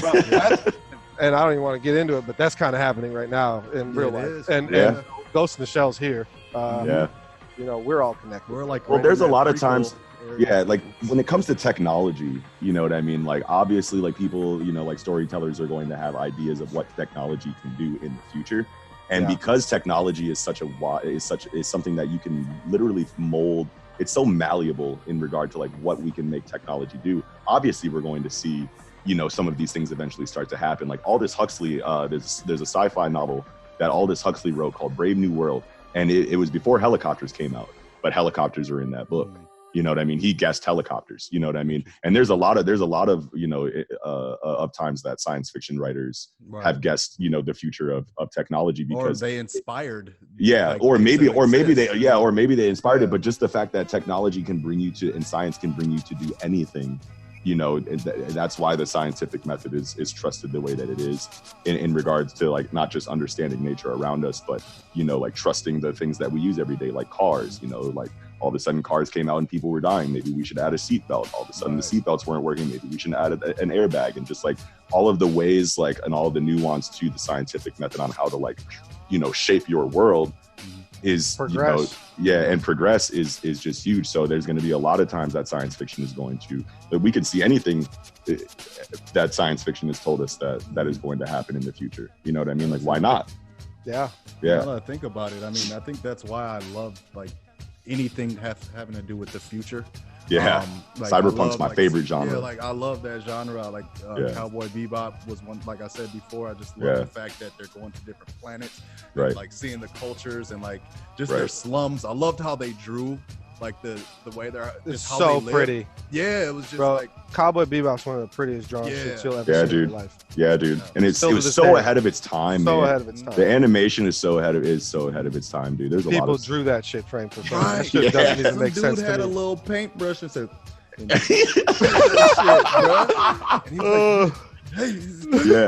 this is in the 90s, bro. So it's like they don't even have the illustration technology that we have now. You know what I mean? Crazy. But, dude. I don't know. What was it on me? Are we doing that? We moving on? Go ahead. Yeah. All right. Well, man. I want to go next to Monster Rancher. Now, the actual better story of the three is Monster Rancher. And I mean, sure, you can murder me on the internet if you want for this, because sure, Pokemon is the real OG standard for battling, for Michael Vick Pitbull fighting, bro.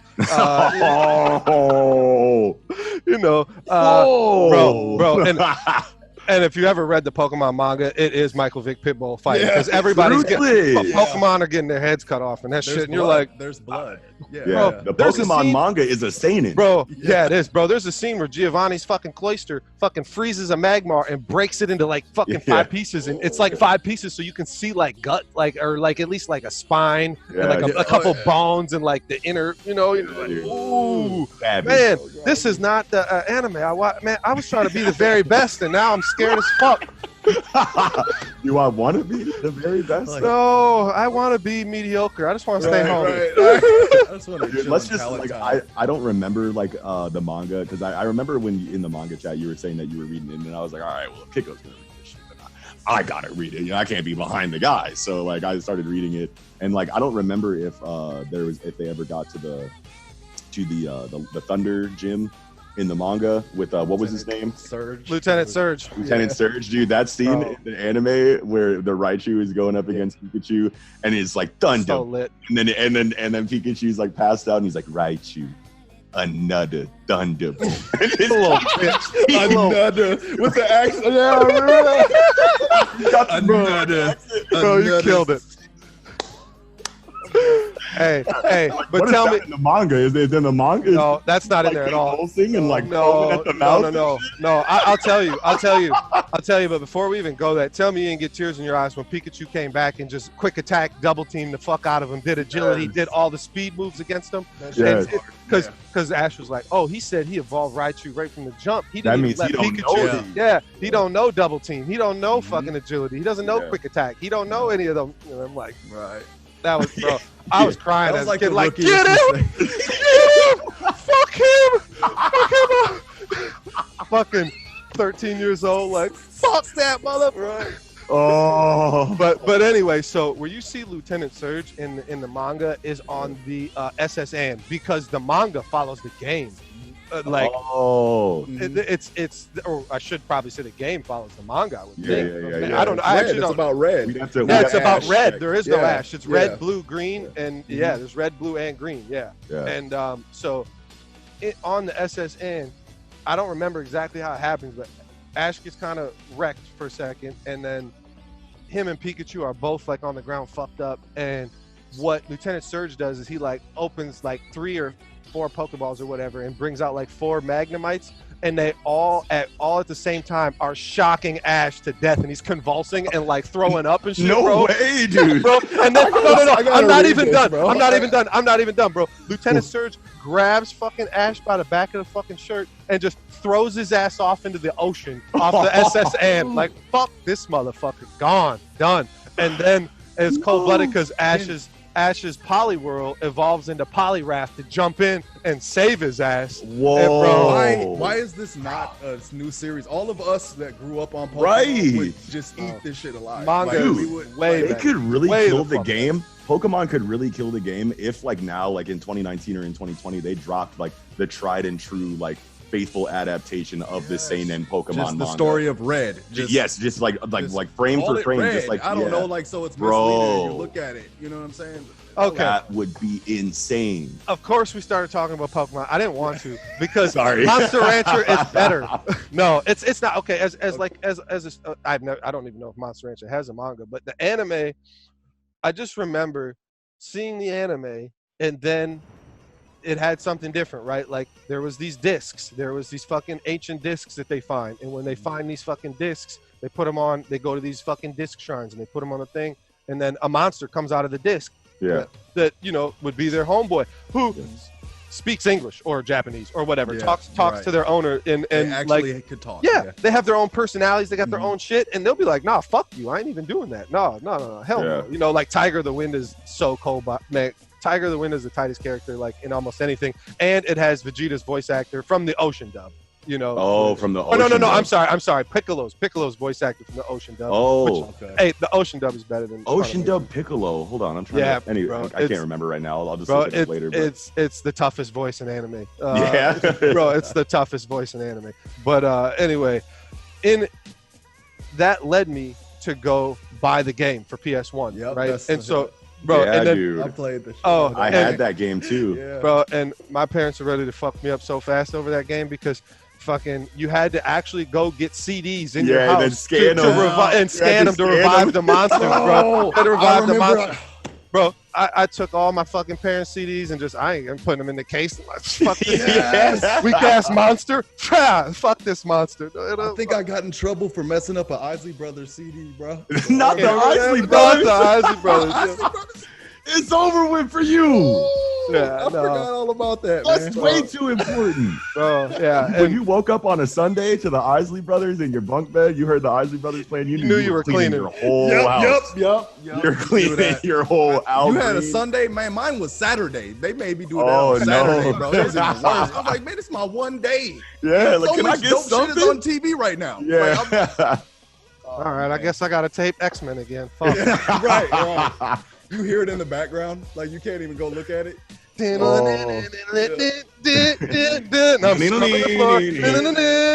Scrubbing the Trying to hurry up. Oh, that's Oh, too man. good, man. Yeah, no, dude, Monster Rancher. Me and Jason, my cousin, Jason Diamond. We used to play that shit way back in the day. I would be so hyped to go over to his house just because he was playing Monster Rancher at the time. I'd be like, yeah, hey, when's the next time we going over to Jason and Russell's? Yeah, man. Yeah, and it was just such a good like anime with the fact that the animals or monsters or whatever could talk and they had their own personalities and like they'd enter tournaments and shit, you know. The eyeball. Who is the eyeball? Suezo, bro. Suezo was tight. He was always scared. He's the Usopp of the show. Yeah, but that's like who he had a everyone Brooklyn remembers when you accent for say some Monster reason. Rancher. Whenever you say Monster Rancher, you remember Suezo. Well, That's and what you think of. he's on the cover of Monster Rancher 4, which is the best game of all of them. Yeah. But he was the telepathy. You know, Did he he had like have- a lot of like. Did he have a Brooklyn accent? Do I picture him talk like he was from New York? For some Yeah, reason? it was, I feel like but he- it wasn't like Raphael where it's It wasn't like Meowth or like Surge. No, I Okay. think it was It may be closer to like Meowth, Meowth. maybe. I think it Might was have been closer like to Meowth, but it wasn't like a Raphael where it's a tough New York accent. Like, me, It was goddamn, like fuck a- it. Was it like a squeamish, like Jewish guy? Like you know what I'm Maybe. saying? Like that kind of New York accent. Yeah, I think it That was probably. kind of That archetype. Yeah. No, Yeah. no racism over here. I'm not trying to. But yeah. But the tight part too about how the dynamic works with that the monsters had a say, like they had their own opinions. They it wasn't like forced slavery or whatever, you know. Like, yeah, dude. and so they would go to tournaments, and Tiger would just look at the competition like, I ain't fighting this fucking tournament. I'll fuck these people up. This is a waste of my time. Fuck you. You really think I'm gonna fight these fucking weak motherfuckers? No, fuck, you know. And then Hair is always about the money. Hair was swindling everybody. Hair was cold blooded because he sock you up, wind that bitch up,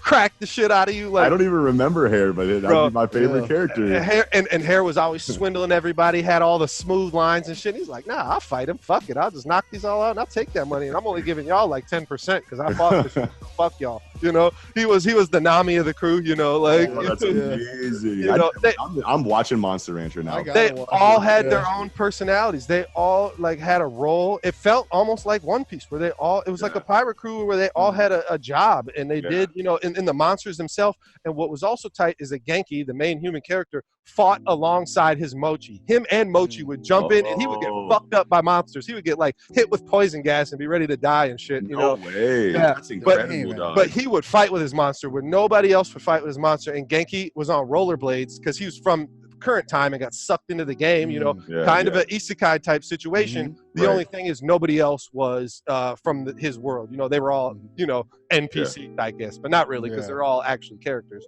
Right. But yeah, it was just really cool dynamic that I don't see in anything else. And your name, why would you? That's like, so like when you have a unique like angle like that, like that's true to like if someone were to take that, that would be a really big deal. Yeah, you know they took the like monster fighting genre and flipped it. You know, Yeah, they definitely did different shit with it, and I was with it right from the jump. And I like all the monster fighting shit. You know, like I watched only the first season of Digimon's the only season I watched. But that's the only one I watched too. That's the only one you really need to. I followed Digimon a little bit more because like that's just the show that I decided that I wanted to follow. So I got like Angelmon and like and Aguilamon. I got Aguilamon. Like I got second gen like Digimon. Metal Garurumon. Yeah. Metal Garurumon. I was obsessed with Agumon because he's like a bootleg Charmander. Yeah, I don't know. I just like he looks dope. That's my guy right there. Greymon and then Metal Greymon and Bone Greymon. All them Skull Greymon. Skull Greymon. Yeah, Skull Greymon. Damn, I was always mad that just they always went back to their little puddle form, the little ball, little blob at the end. And I'm like, man, but I've been watching Pokemon and they don't go back. So I don't know. And even though it was a little, I mean, it was different. It was, but still at the same time, they evolved. That one was more cookie cutter. Digivolve.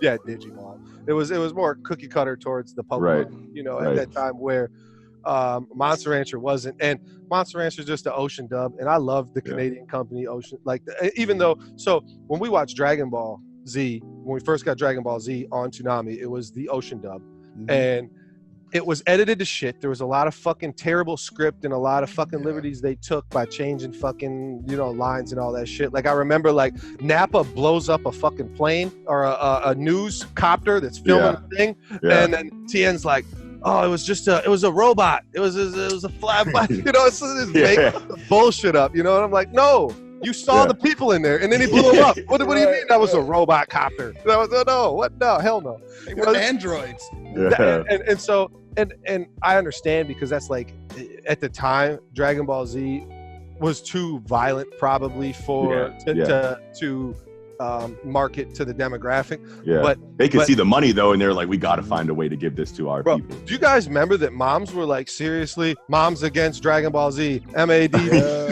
I don't remember that, but I'm sure it happened. I remember seeing a T-shirt or something. I remember them petitioning against Pokemon and shit, calling it like satanic and shit. Like, I remember all that shit. Trying to take over America. That's where the South Park episode came from. Probably. Yeah, that's where it was based on. Chin Pokemon. But no, Christians be wildin'. But anyway. Hey kids, do you love Chin Pokemon? Then you'll love, I don't even remember what it was. It's some like deadbeat dad redneck toy with a can of beer in one hand. Hey kids, do you love Chin Pokemon? I got Beats wife I'm on, Oh shit. Oh, all right. It was just that was one that was on like a not Cartoon Network, like that was on like WB or some shit. It was like Channel 23. Yeah. With the pliers. And get the not styrofoam, aluminum foil on the antenna, right? Yeah. Oh. All right, let's move on here. One that I really want to get into, that's a staple that I feel like has to be on here because it's going to be the thumbnail art. Trigun. Yes, Trigun. Trigun was huge for me because Trigun was the first really unique anime to me as like a Western gunslinging story. So like I was used to like high fantasy and like martial arts anime, futuristic sci-fi. Yeah. Western. It was really Western. It was definitely Western theme, but it was still like futuristic sci-fi. It wasn't the future. It was very sci-fi. There was. That's like what I don't even remember the name of the planet was, but it wasn't Earth for sure. It wasn't. I don't think they had to all like leave Earth because of some disaster. Yeah. So that was a really cool introduction to like a newer, like a newer story, like a newer plot or a setting that I wasn't really used to. I was like, oh, we get gunsling, we get like gunslingers, you know what I mean, in anime too. Like this is amazing. And the writing, like looking back on it, because like the first time you go through it as a kid, obviously you miss a lot of the important things in regard to, like literary, shit that happens in the storytelling. But like when you look back, man, it's like Legato. Even though I said that General Tao was the first villain in an anime that truly frightened me and like scared the shit out of me. Legato is far scarier. Legato was the first villain that really affected me on like a psychological level. I agree. That's what I mean too. Yeah. Exactly the same, dude. Legato fucked me up. Legato was one hell of a character, man. Like that scene, that arc that scene where he's the townspeople and Vash has the gun to his head. It's like, you either kill me or everybody's gonna die. Like, you know what I mean? Like that was, and like Vash is like, like what do I do? Like what do I do? And like it's like making the main character, go through like that kind, because before it was just like square up, I'll beat you. Like square up, you either knock me out and then I come back and beat you later. But like that was the first time where I was like, even if Vash wins, he loses. Yeah. You know what I mean? Like that was a huge moment to me. And then you get the flashback of Vash and Knives' origin with Rem, their relationship with Rem, leading up to her sacrifice on the ship when she sends the pods out. And like that was the first time I really cried, like because I was so emotionally invested. Little bitch, Knives, man. Fuck dude, Knives, dude, fuck Knives, like, you know what I mean? And like that's, and then like, like you hate Legato so much, and then you get that flashback and you're like, oh, Knives is way worse than this motherfucker. It's hard to choose which one, like that's really tight too, to have two villains like that, which I don't know which one's scarier. I don't know. And even though Legato is clearly subservient to Knives and calls him master and all that, I was still like, man, Legato is like got telepathy type shit, know, and I was like, man, that's way scarier than And the first episode he's in, and actually even before we go there, I want to say that's Kenshin's voice actor.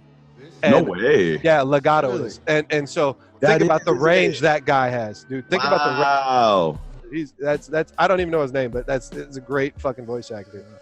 Which is not Funimation, because a lot of the greatest voice actors came from not Funimation, to me anyway. But Legato, that first episode is called Diablo, that he comes where he goes and has the dude that's been in prison for like 20 years just lifting weights, swole ass. Right. You know, the first of the gung ho guns to fight Vash. Yeah. But the part before even any of that happens, Vash is just like, it's like, you know, lighthearted music. Him and Meryl and Millie are out in like the town square. There's a bunch of kids playing soccer. They buy him all ice cream. And then there's like this little bum girl or whatever. And like, all right, let's give her some ice cream too. And so he tries to go over and give her ice cream. And she like runs away or something. Yeah. And then Vash is like sitting on, you know, after that, he's just like sitting on a bench.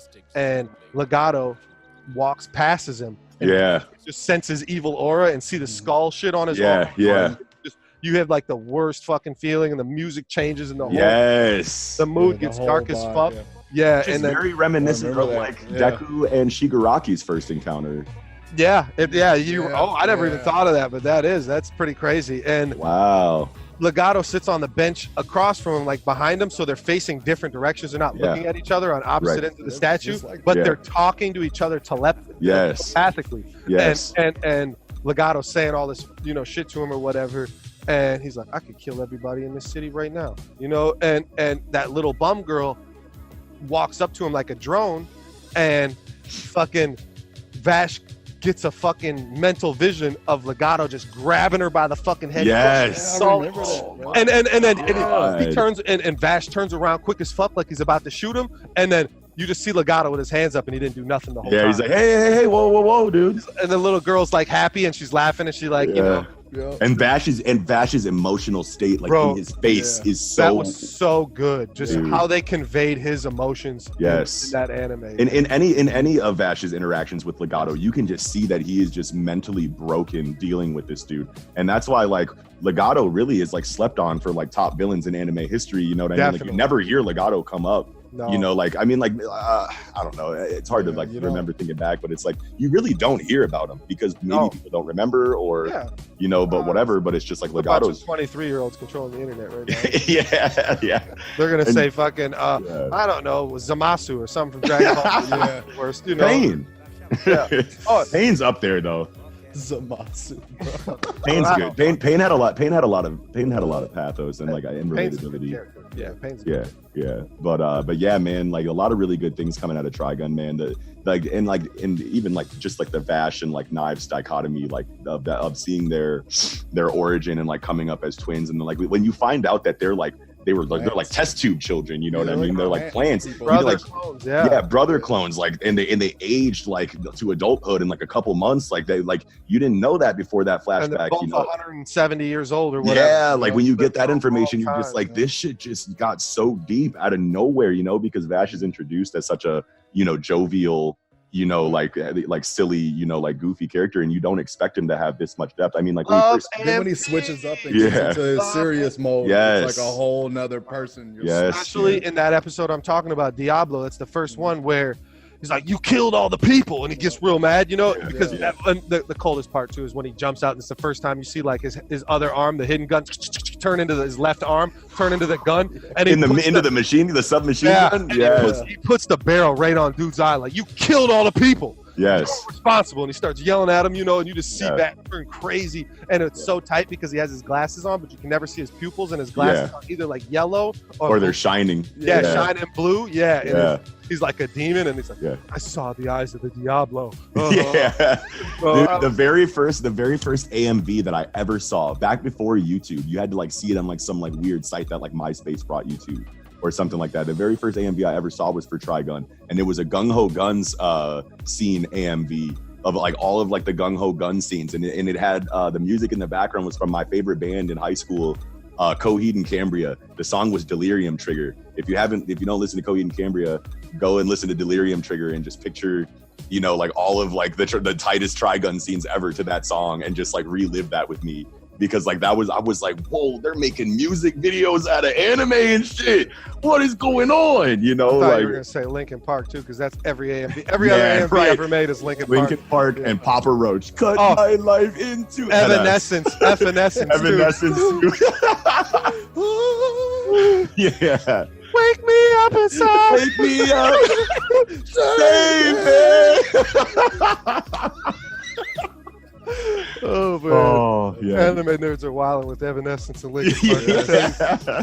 That song.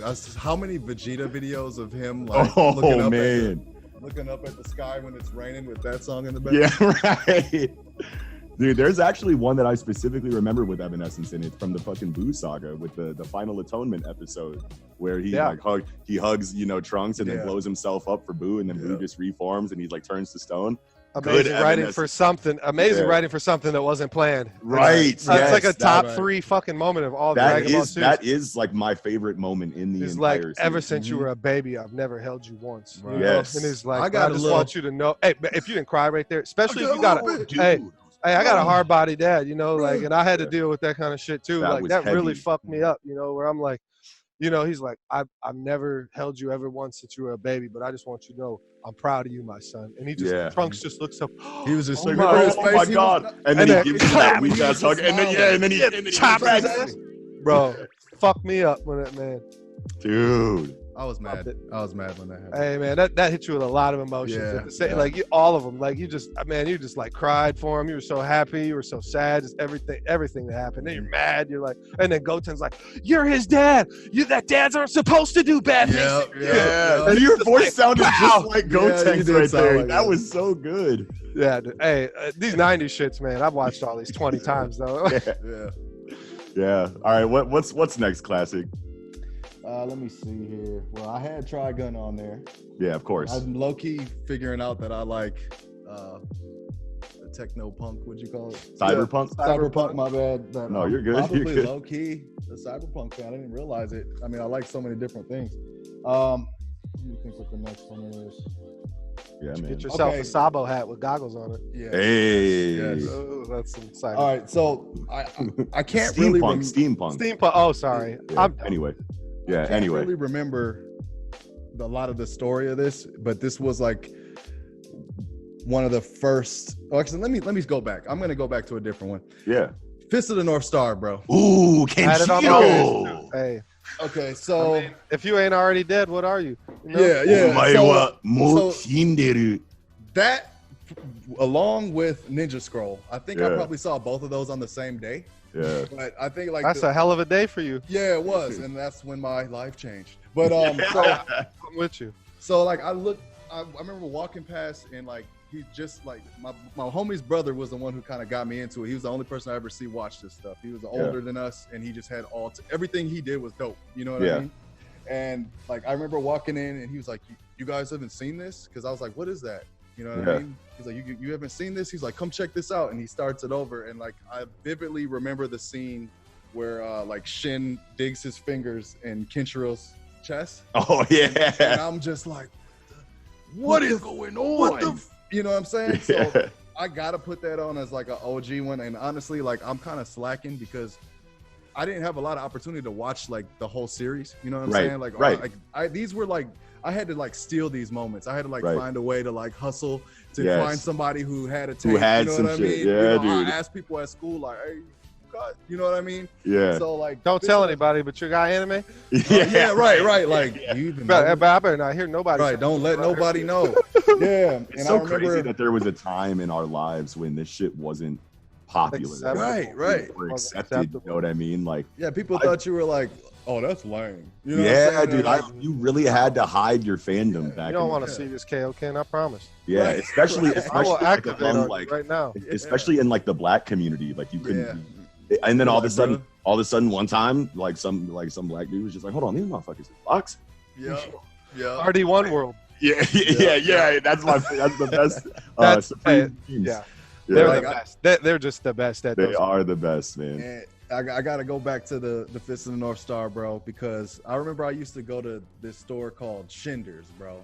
Yeah. Beg to go to Shinders. There's no more Shinders. Like You're talking about downtown too. Ride to seven. Ride to seven. You talking about this one? Yeah. Like I remember I used to want to go to Shinders, and I used to love like collecting figures, bro. Like I still collect figures. Like I got my man Goku right here chilling. Hey. Like Gotta the cool. I got Vegeta over there too. But anyway, so I used to want to get these Fist of the North Star figures. Like they were so detailed and dope, and I would just like set them up and make them, fight. And like I remember my cousins or somebody would come over like, "What's that?" And I'm like, "You ain't heard of this?" And I'll try to like put people on. But yeah, that's why I had to throw Fist of the North Star on there, just absolutely because that one that like I think I loved like extra violence. Like I'd never seen any like animated.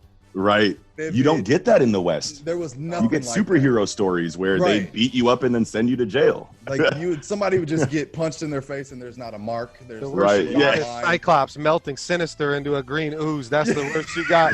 Yeah. But Sinister's immortal, and you knew that. So and he came back. Yeah, it was nothing. He just regenerated. Yeah. Green ooze. But yeah, that's I got to go with Fist of the North Star. I'm actually gonna start like watching it again. Like I'm looking for like a good quality video. Dude, this conversation has just sparked so much, motivation for me to just go back and rewatch all of these classics, man. I'm so glad that we did this. This was an amazing topic. Definitely. Yeah, definitely. absolutely. Fist of the North Star is definitely a staple, man. Oh yeah, go ahead. I'm sorry. And like just that, and another part where Shin was just wiping through people with his fingers like this. That's the big meme. Yeah, that's the number one meme. Just like the way in the art style, like that kind of 80s, like with the long heads. Yeah, I don't know how to explain it, but that's like 86, 87 right there. Yeah. Like, I love that shit. Like I think that whole era, like everybody or something must have been going on in Japan where they just wanted to kill shit. I don't know. Well, it's just like, I don't know, man.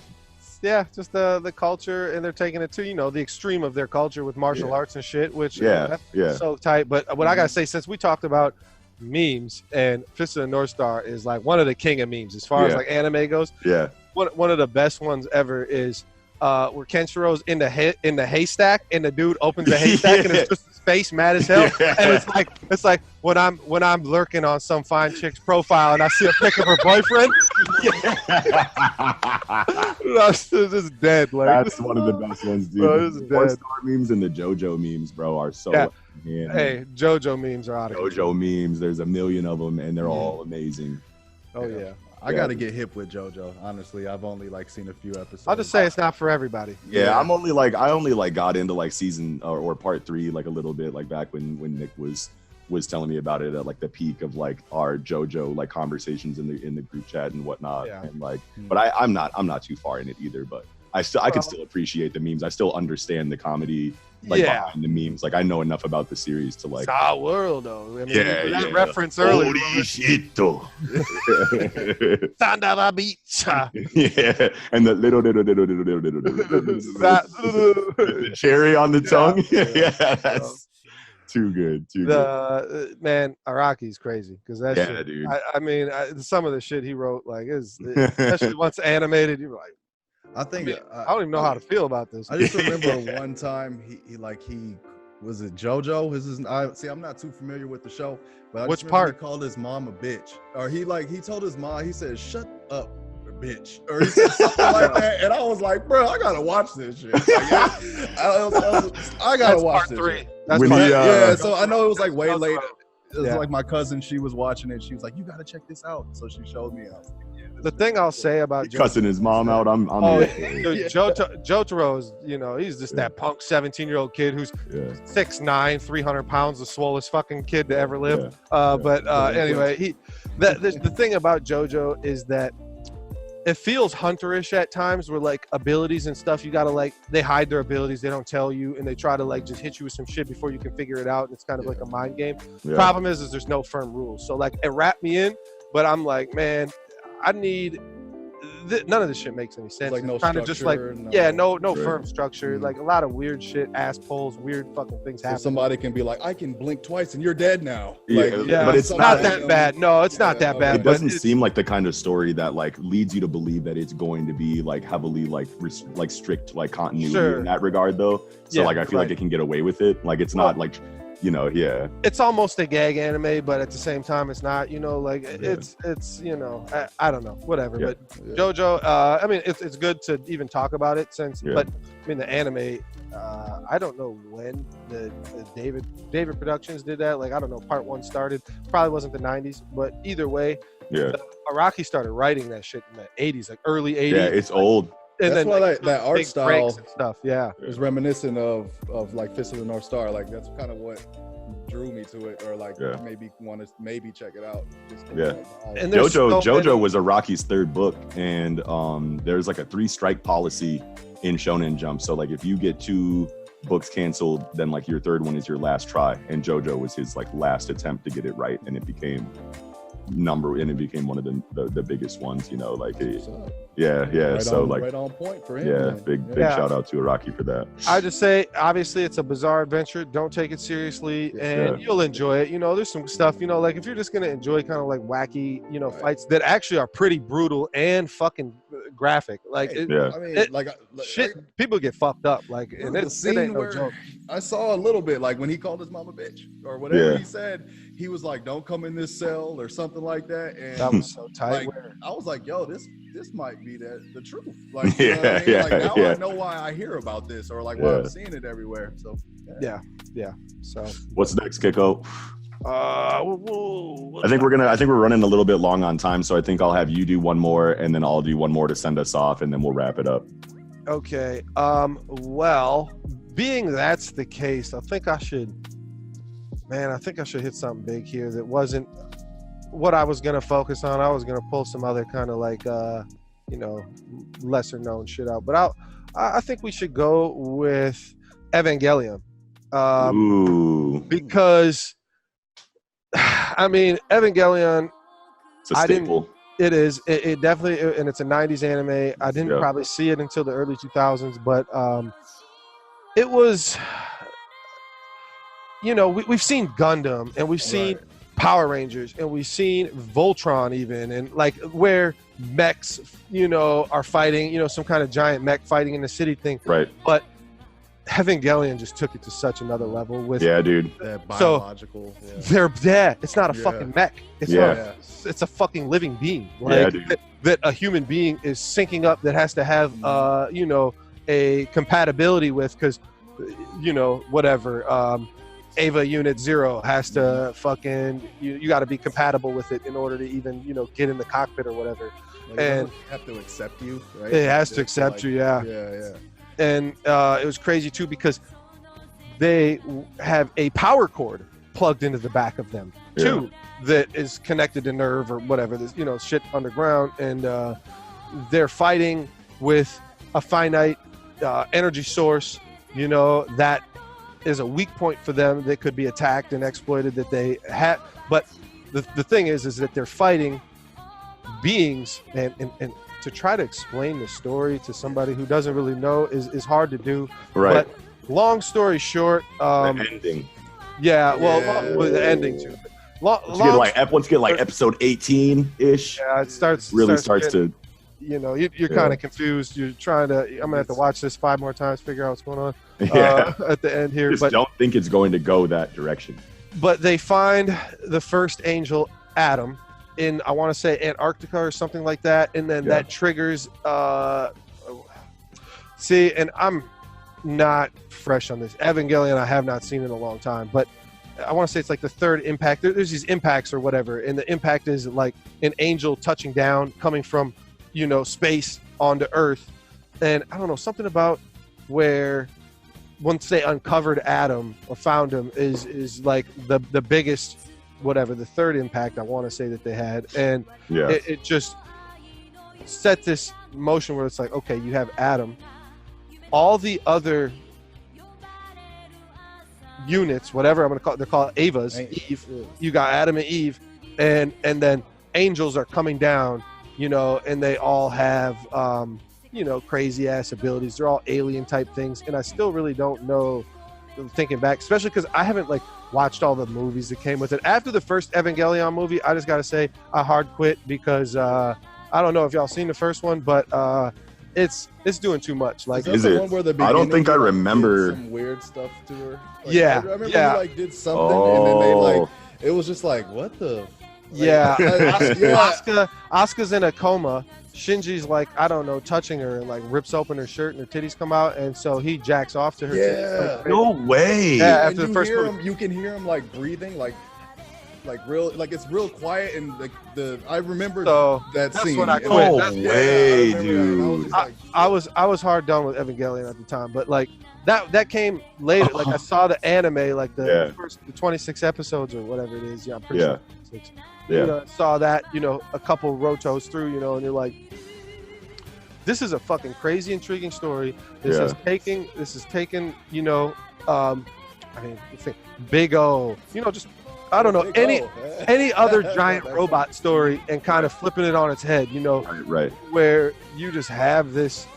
It's just so much serious. Where like so much more serious. Where the human that's piloting the Eva is sharing the damage that the fucking Eva takes mentally and physically, and they're going like crazy, you know, piloting them, and they're 14-year-old kids in high school, and they all got to go to high school after, you know, fighting to save everybody. Then they go back to high school and they got to like chill with their friends and whatever, you know, back to, you know, that just kind of like a cool down period, but at the same time, you know, like especially with Shinji, you know, you just see like all these things that are fucking like you see it on, you know, his face or just his demeanor or whatnot, that he's dealing with a lot of shit that is, and it's above and beyond just piloting the Eva, like the stress that's putting on him, you know, because his dad runs Nerve and is on all the shady shit, and he like hated himself, didn't he? Yeah, he hates himself. Yeah. His dad treats him like shit, talks down to him, makes him like feel like he's worthless, and it's like, I'm saving everybody. Fuck all y'all. What if I don't get in this bitch? Then what? Right. Yeah. You know, but you know, it was just crazy that we had so many of these like mech stories, and then I get Evangelion after that, and I'm just like, whoa, like what the fuck? Like this is way more than these other mech stories I watch, which I'm not saying that those are bad, because I love those too. I mean, I mentioned Power Rangers, that don't count. But like Big O and the Gundams, Gundam especially. Gundam's the best one. Yeah, Gundam's the tightest Gundam show ever. I don't care. Don't at me. That almost kind of reminds me of Evangelion, like how they. You get the skin, you get the latex like skin suit that could like break you if you're not swollen enough getting into it. And then the Gundams move. That's the best. That's the way better than a pilot with buttons and shit. Yeah. Yes, and I agree with that. Hardcore Gundam fans will tell you like Gundam Wing or some other one that has more politics and some other shit, you know. But hey, I'm never gonna tell you that I'm the Gundam enthusiast. So I want martial arts. I want. This battle has started in a ring, in a, you know, like when Domon is learning the sword to cut the tree in one stroke with the sword. That's the tightest. And we get a tournament arc. That's the tightest Gundam. That's the like you can't tell me nothing. See me in the comments, bro. See me in the comment section, bro. Like we could talk about this all day. Man, if we had, you know, if there's a lot of Gundam enthusiasts who are seeing this, we're gonna get roasted on that. But I'm on with it. I'm here for it, baby. Don't get me wrong, but it was because I had like 4 options back then, and I didn't really know anything else back then. But I mean, you really only need 4 Gundam shows. Well, you know what I mean? And you know, we're smart guys, but we're still repping the hood, right? Like, yeah, we want some. I don't know, like martial arts is just the hood fucks heavy with martial arts. That's just how it goes. Yeah. I mean, I've been listening to Wu-Tang since I'm 8. You know? Come on, bro. Come on, bro. No, so. Kung Fu flicks is what we need. Yeah, for sure. Evangelion's a staple. Absolutely. I think we want to round this off here. You know what it is. It's hard because there's at least 2 more. Like, and I know you're gonna mention one. We can do a part 2 of this. All right. So what you got? You know what the last one is, baby. Spirit Sword. It has to be. YuYu Hakusho, baby. The greatest dub of all time. The greatest. Yes, it is. I was gonna give Bora's discount, but Spirit Sword. He's like, I don't care if it's a grandma, a baby, or I'll still knock her out. Fuck her. You know, like you still don't give a fuck. The best dub, my favorite classic anime of all time, and for a couple of reasons. Okay, first of all, it's my first School Rumbles story. Yeah. So like, so that is like a huge like thing that I love about anime. resonated with us at the time. We're in high school or middle school, and you know, I related to shit like that. We're doing too. Yeah. I resonated with Yusuke a lot because I skipped a lot of school, and I was like very rebellious, you know, in school, and like I was the guy, you know, that would be sitting in math class like, learn I, and it's just like, why? Like, find I. Like, why am I finding I? Like, when am I going to need this? Yeah, like Pythagorean theorem shit. I'm like, come on, dog. I don't want to be a teacher, fam. Like, you know, like that kind of like I was super rebellious in average arts. Yeah. You got all these fakes and shit. All I care about is the circle. I'm on the ball court. Yeah. Every time I saw a circle in geometry class, I made it a basketball. Yo, I did that with the perfect. Yes. Oh, I did it too, but I drew the NBA Jam flame on that bitch. He's on fire in the middle of the class. Yeah, man. Yeah, and there's a lot about YuYu Hakusho that's incredible. I loved I loved their crew. You know, like it was like basically like the 4 personalities, you know, of people that you'll see in the real world. You have like, you know, the level-headed one that's very logical, and then you have, you know, like the loner, you know, like type who's like very reserved and like doesn't like let you see a lot of emotion, but it's also very confident. Then you have like the hothead idiot, you know what I mean? And then you have like obviously the Yusuke. It's very reminiscent of like Ninja Turtles or any other like 4, you know, man team that has like contrasting personalities. 18. Like the character design, how their colors are abstract on what they wear. Yeah, exactly. Yeah, it's amazing in a lot of ways. And it was the first super powered tournament arc that, like, you know, and I mean, obviously we have Dragon Ball and whatnot, and you got Kamehameha waves and whatnot, but it was more about like technical like abilities. Yeah. It was like Dragon Ball was more about like, exactly. And like Dragon Ball was more about like technical, you know, hand-to-hand martial arts with like a little bit of like special powers peppered in. But YuYu Hakusho was like, this is my ability, and I'm like, we're fighting ability to ability the entire tournament. And on top of that, it was just way more ruthless because it was to the death. You had, you know, demons in the audience, you know, and they were getting hit by flying debris. And like when Bui is fighting Hiei, and he's got the axe, and he sticks the axe into the tiles and starts throwing them at Hiei, and they're running into, you know, like the people in the stands, and the audience, the announcer is like, holy shit, people are dying left and right. This is great. Only the real G's wanted to stay and watch too. But there's they kept like throwing my man Kuwabara like out to the old ring, and he would like try to get in. Yeah, the announcer girl is always like, we thank you for audience participation. You need participation, I die. You know, and then you get like, and then just like a lot of like concepts that I'm going to like, you know, end up loving in like subsequent stories like Hunter x Hunter. You can tell it's the prelude to Hunter x Hunter because you have the Reiki energy, then you have the demonic energy, and then you have the life energy. So you got 3 different energy systems here. They aren't as profound and as expounded on and intricate as Nen, but you could just tell like he was getting ready for Nen. You know what I mean? So like, and especially once you start getting into chapter black territories, you know what I mean? So like Kicko was talking about in an earlier episode, you know, drawing parallels to Jujutsu Kaisen and shit. But yeah, man, that's what I wanted to say about YuYu Hakusho and why like I like resonated with that series a lot as a kid. That was like the first time that I was really like, even more so than Dragon Ball, I was like, this is my show. You know what I mean? So the song, bro, like song. And suddenly my wisdom grow. I can never hit that. But you know what it is. Oh yeah, that's a top 5er for sure. Yeah, that's that opening. Yeah, but man, there's so much to talk about at YuYu Hakusho. Honestly, the relationship between Yusuke and Genkai is the most beautiful thing ever. Dude, Yusuke and Genkai is the best master pupil relationship in anything to me. You got Chun Woo Han and Shi Woon too. That's up there too. But like just for nostalgia.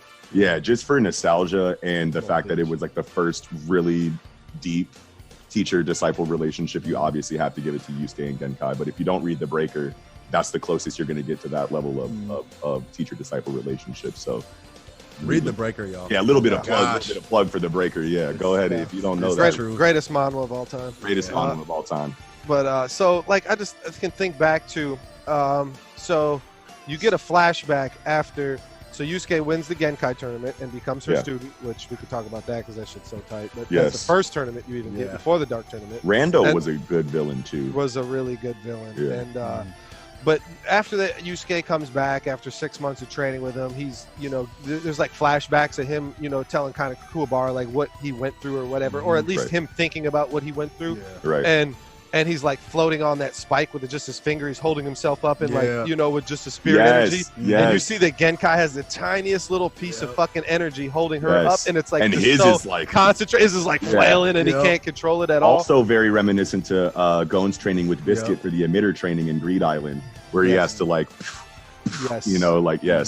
throwback to that too. Yeah. But you can see where, I don't know, Yusuke gets mad about the training, starts yelling, and Genkai just gives him like some real hard talk. Like, you want to know why you can't do shit and why you'll never be strong? It's because you only give half-ass. You're not you will never give your full heart because you've been cheated your whole life. So you always think everybody's going to betray you, and you'll never give your full to anything. And you're going to sit here and make excuses and make jokes like a little fucking little bitch. But guess what? It's like, guess what? If you ever gave your full heart at something, you'll be the strongest fighter. Like I could see something. It's just those moments where Genkai like had to, and so, and then he gets mad and he shoots like his spirit energy off, so it like projects him up into the air, and then he gets ready to shoot a spirit gun down at her, and she's like, "Yeah, go ahead, kill me to avoid your problems, just like you do with everything. You never face your problems because you're soft." And then she just after images and just pow knocks his ass. Just like, man, this is the greatest shit I ever seen in my life, dog. Greatest shit. Yes. This is the best. It's low key my screensaver. Genkai is the best teacher. Bro, hold on, bro. Stop playing with me, bro. Genkai is my favorite sensei, just hands down. You already know what it is, baby. Oh, can we get it? Can we get it? Can we get it? Oh, it's Dark Tournament, Yusuke. Oh, I can see it now. It's just so high, white, white contrast. Yeah, but you know what it is. I'll put it. I'll put it in the video somewhere. I love when Yusuke didn't have his hair like slicked back, gelled up, and he was kind of like at the end of training or whatever and fucked up, like I just, I like that better. With the green armbands, like he had sweatbands. Yes. Their dark tournament outfits were all tight. Kuwabara. All tight. He had the whole shit, bro. He had the collar pops. He had the chest out. Bro. Bro. Kuwabara to this day has the biggest dick energy of any kid. I swear. You remember? Okay, so the one where they put Hiei, it's during the Dark Tournament, and it's against the Ninja Squad, and they put Hiei and Genkai in the fucking the nurse or whatever, puts them in the little nursing house, and then seals them in there and tricks them like she's a nurse, but she's really like a or whatever. Yeah, for Dr. Itagaki's team. No. After when they were stuck. So it's just and Kuwabara just got wrecked by Dr. Itagaki's team. So he's laying on the ground and he's fucked up. So it's only Yusuke and Kurama versus the whole squad. Then Kurama fights the first two. Yusuke fights the next two, and they pull some bullshit on him, the committee or whatever, and say that Yusuke it was a draw between him and Jin, which was a super tight fight. That's one of the best fights in the whole shit. Yeah, definitely. I always love wind power. Anybody with wind powers. And Yusuke used the spirit wave and he didn't know it. And Genkai, or because once he takes the spirit wave stance, and he is like, I have no idea what that is, but I sense a lot of energy out of him. And like Genkai's like, well. And she's got the mask on, so they don't know it's Genkai. And she's like, well, I know from Genkai that that's the spirit wave, and I know Yusuke has no idea how to do it. He has not mastered it, so I don't know what the fuck's going to happen, and he used it. But that wasn't my point. But anyway, that's so tight. But anyway, the point is the fifth fighter is the leader, and he's the little bitch, the rock dude, who jumps in the rock. And Kuwabara, they were going to lose, but Kuwabara was their only able fighter, even though he just got fucked up, and he's on the ground all fucked, and he's like, no. Men don't give up, that's the Kuwabara shit. I'm a real man. Because the old girl, sister was watching, right? That's where I was. No, that's at the end. That's what I was getting at, where he was getting just his ass worked by this dude, just getting his ass beat the fuck up, but he wouldn't go down because he's Kuwabara, and he's like, your meshy punches are way stronger than your little bitch ass. You ain't hearing meshy. Even though he's getting worked and his face is all like bruised and he's got swole ass eyes or whatever, and he's just like fucked up, and you can just tell he's about to lose. And then Yukina comes running down, like he gets all the way to the stand. Kazuma, yelling at shit. Only person who calls him Kazuma, and he's like, he just could sense her energy like right there, and he's like, oh, you're the only person who calls me Kazuma, you know, and it just like automatically just starts flexing it out and gets all that energy. He got up I ain't losing in front of my girlfriend, like that'll never. And then just, you know, Rex old dude, and he can summon his spirits because he couldn't even use his spirit sword. He had no energy or whatever. Right. But and this is before he gets the new. Didn't it like he extended extra far that moment too? That like, no, not that. That's earlier when he was fighting the kid with the yo-yos, Rinku, and he was because he had to get the special handle. The special handles at the end. That's when his sword is like only Team Kaguro. Yeah, and that's when his sword is like Super Saiyan. It's got like fucking electricity around it and shit, you know, like, and that's still not the what do they call it? I'm trying to think about what Kuwabara's sword is called after he learns to cut dimensions with it, and that's black. It's like I want to say it's Bafuken, but that's not it. That's the thing that Koenma has, his pacifier where he puts all energy into it. Yeah, it's a seal during Chapter Black. Yeah, but that's a thing that I'd like to talk about too, is Chapter Black, because that was a huge turn where you got how evil humans were. Where it wasn't just humans versus demons, and that was the only like you know, dynamic. There's you got to see like Sensui was pure of heart. He was, you know, always doing the right thing, whatever. And then Koenma sends him on that mission. He's like, Koenma's like, I never should have sent him on the mission to where he had to infiltrate the mansion of all the black club billionaires, torturing fucking demons, putting them in grinders, and also gruesome ass nasty all type of shit. Yeah, and it fucked Sensui up, made him crazy, blurred his lines on morality, and just sent his ass off. And then he, you know, became a schizophrenic with 7 different personalities or whatever. Right. You know, but that was just such a game-changing moment in the story where. And I love that arc. The problem with it is it segues into the Demon World arc, which is with not Yomi, which is just not good. Like it just doesn't. Let's just not even talk about Yomi. But well, no, it starts that the Demon World arc starts off real strong and terribly, and it's it makes you think it's gonna be the tightest shit yet. Yeah, it did start strong, and then it disappoints the shit out of you. Flat, it's just like, but you could tell that. It had to have been Togashi just being like, okay, I really want to do Hunter x Hunter. Like this, like you guys aren't ready for what I'm about to do. Yeah. So like, let me just go ahead and just. Well, and they put him through all that rigorous fucking writing schedule that he couldn't, you know, he was jeopardizing his health, you know, doing it, and you know, that's why we don't have Hunter x Hunter. So we can thank fucking, I think it was in Shueisha. Yeah, it was in Shueisha. We could thank Shueisha and probably Piro or Pirat Studio, because you know the anime was already out at the time. Yeah. Where I can't think of very many like editorial mandated, you know, decisions that were positive for anyone involved. You know what I mean? Like when editorial forces you to do anything, like it's just like when is that ever worked out for you? Besides with Dragon Ball, I would say money and greed ruin everything. I would say it doesn't work out for anybody but the billionaires. You know, like Toei, it worked out for them. Piro worked out for them. Like whoever their CEOs were, I'm sure it worked out just fine for them. But the people that they fucking, you know, it's like you're jeopardizing somebody's health over a story and who knows, because like we weren't reading manga in 95, right? Like it wasn't an option to us, right? So like we have no idea how that exactly played out, but let the man take some hiatuses. Yeah, let him chill. I mean, let him get his fucking health right, you know. Especially on a story like that was so strong, you know. And it's not Hunter, because Hunter's the greatest thing ever made, and I'll always be mad at YuYu Hakusho, not the story itself, but the circumstances which leads to us never getting Hunter. It's just always going to be a sore spot for me. But likewise, as growing up, YuYu Hakusho was like the GOAT to me. Like, dude, 100%. And the dub, it was just such a new, like the dubs always seemed like, I always, even as a kid, knew like, okay, these are Japanese cartoons. They were originally in Japanese. People are, you know, putting English voiceovers, dubbing over them. Right. And I always could sense a lack of sincerity or a lack of accuracy in those, you know, like in before I even really knew what was going on.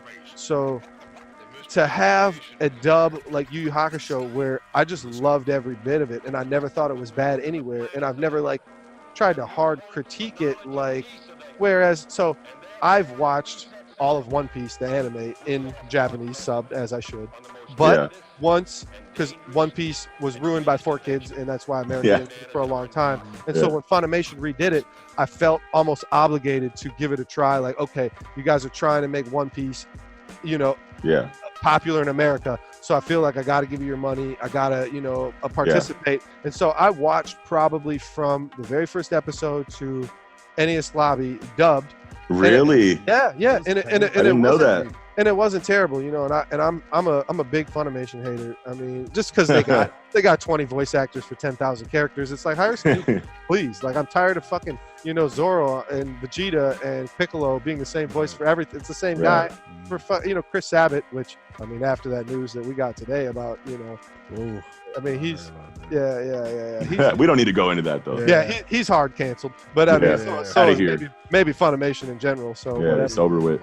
But this was a Funimation dubbed Yu Yu Hakusho that was so good, and I never once felt like it was bad in any way or wrong. Even though I'm sure there was things that were lost in translation, of course. Of course, going to be there. But I just felt like if there was enough there for us, and not only that, like, you got to take liberties while dubbing shit, and the liberties taken, I felt, were correct for the mood of the story. And I agree. Voice actors were all good.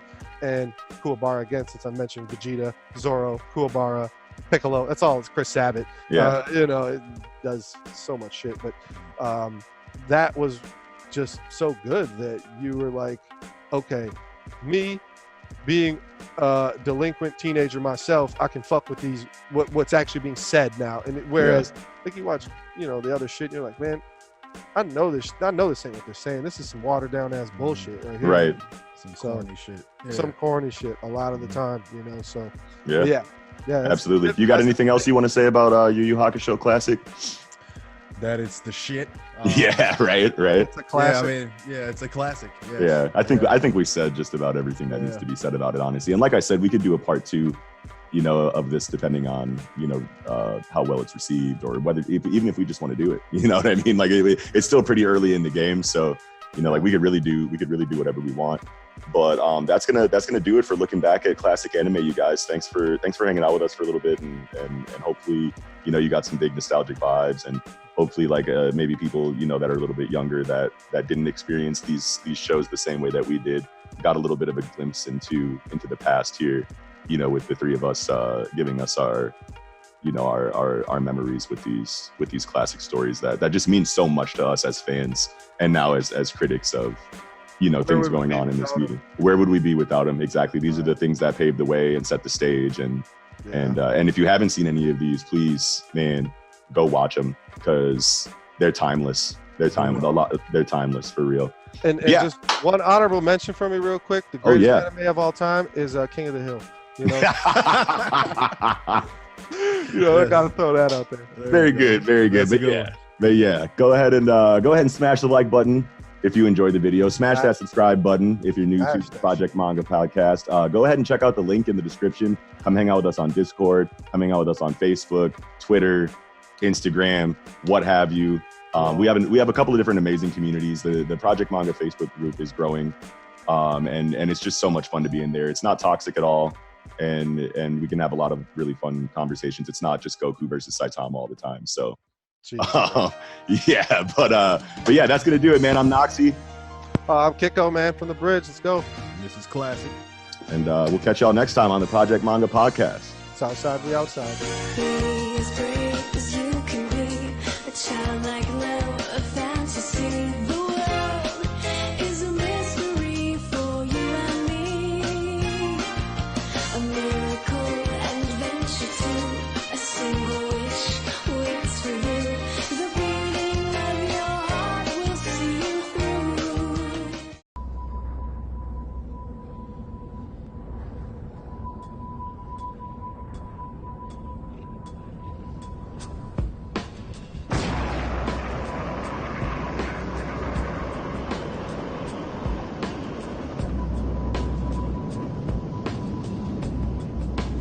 Space. A boy has the right to dream.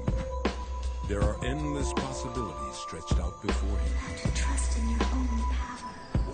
happens from now on, you stand firm and face your destiny without fear, but with courage. What awaits him down the path, he will then have to choose. No one's gonna give you a map. You've got to walk your own path. The children leave their homes in search of this quest. What is thy desire? As they search, they are always asking questions. What's out there? What's waiting for me? Why was I made? Who made me?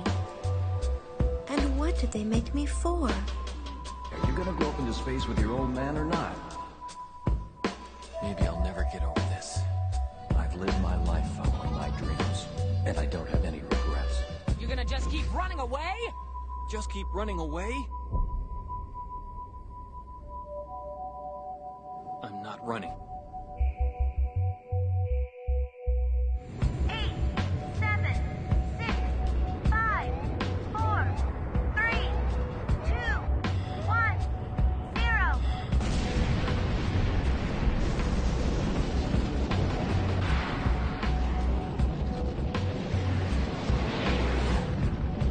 Believe in yourself and create your own destiny. Don't fear failure.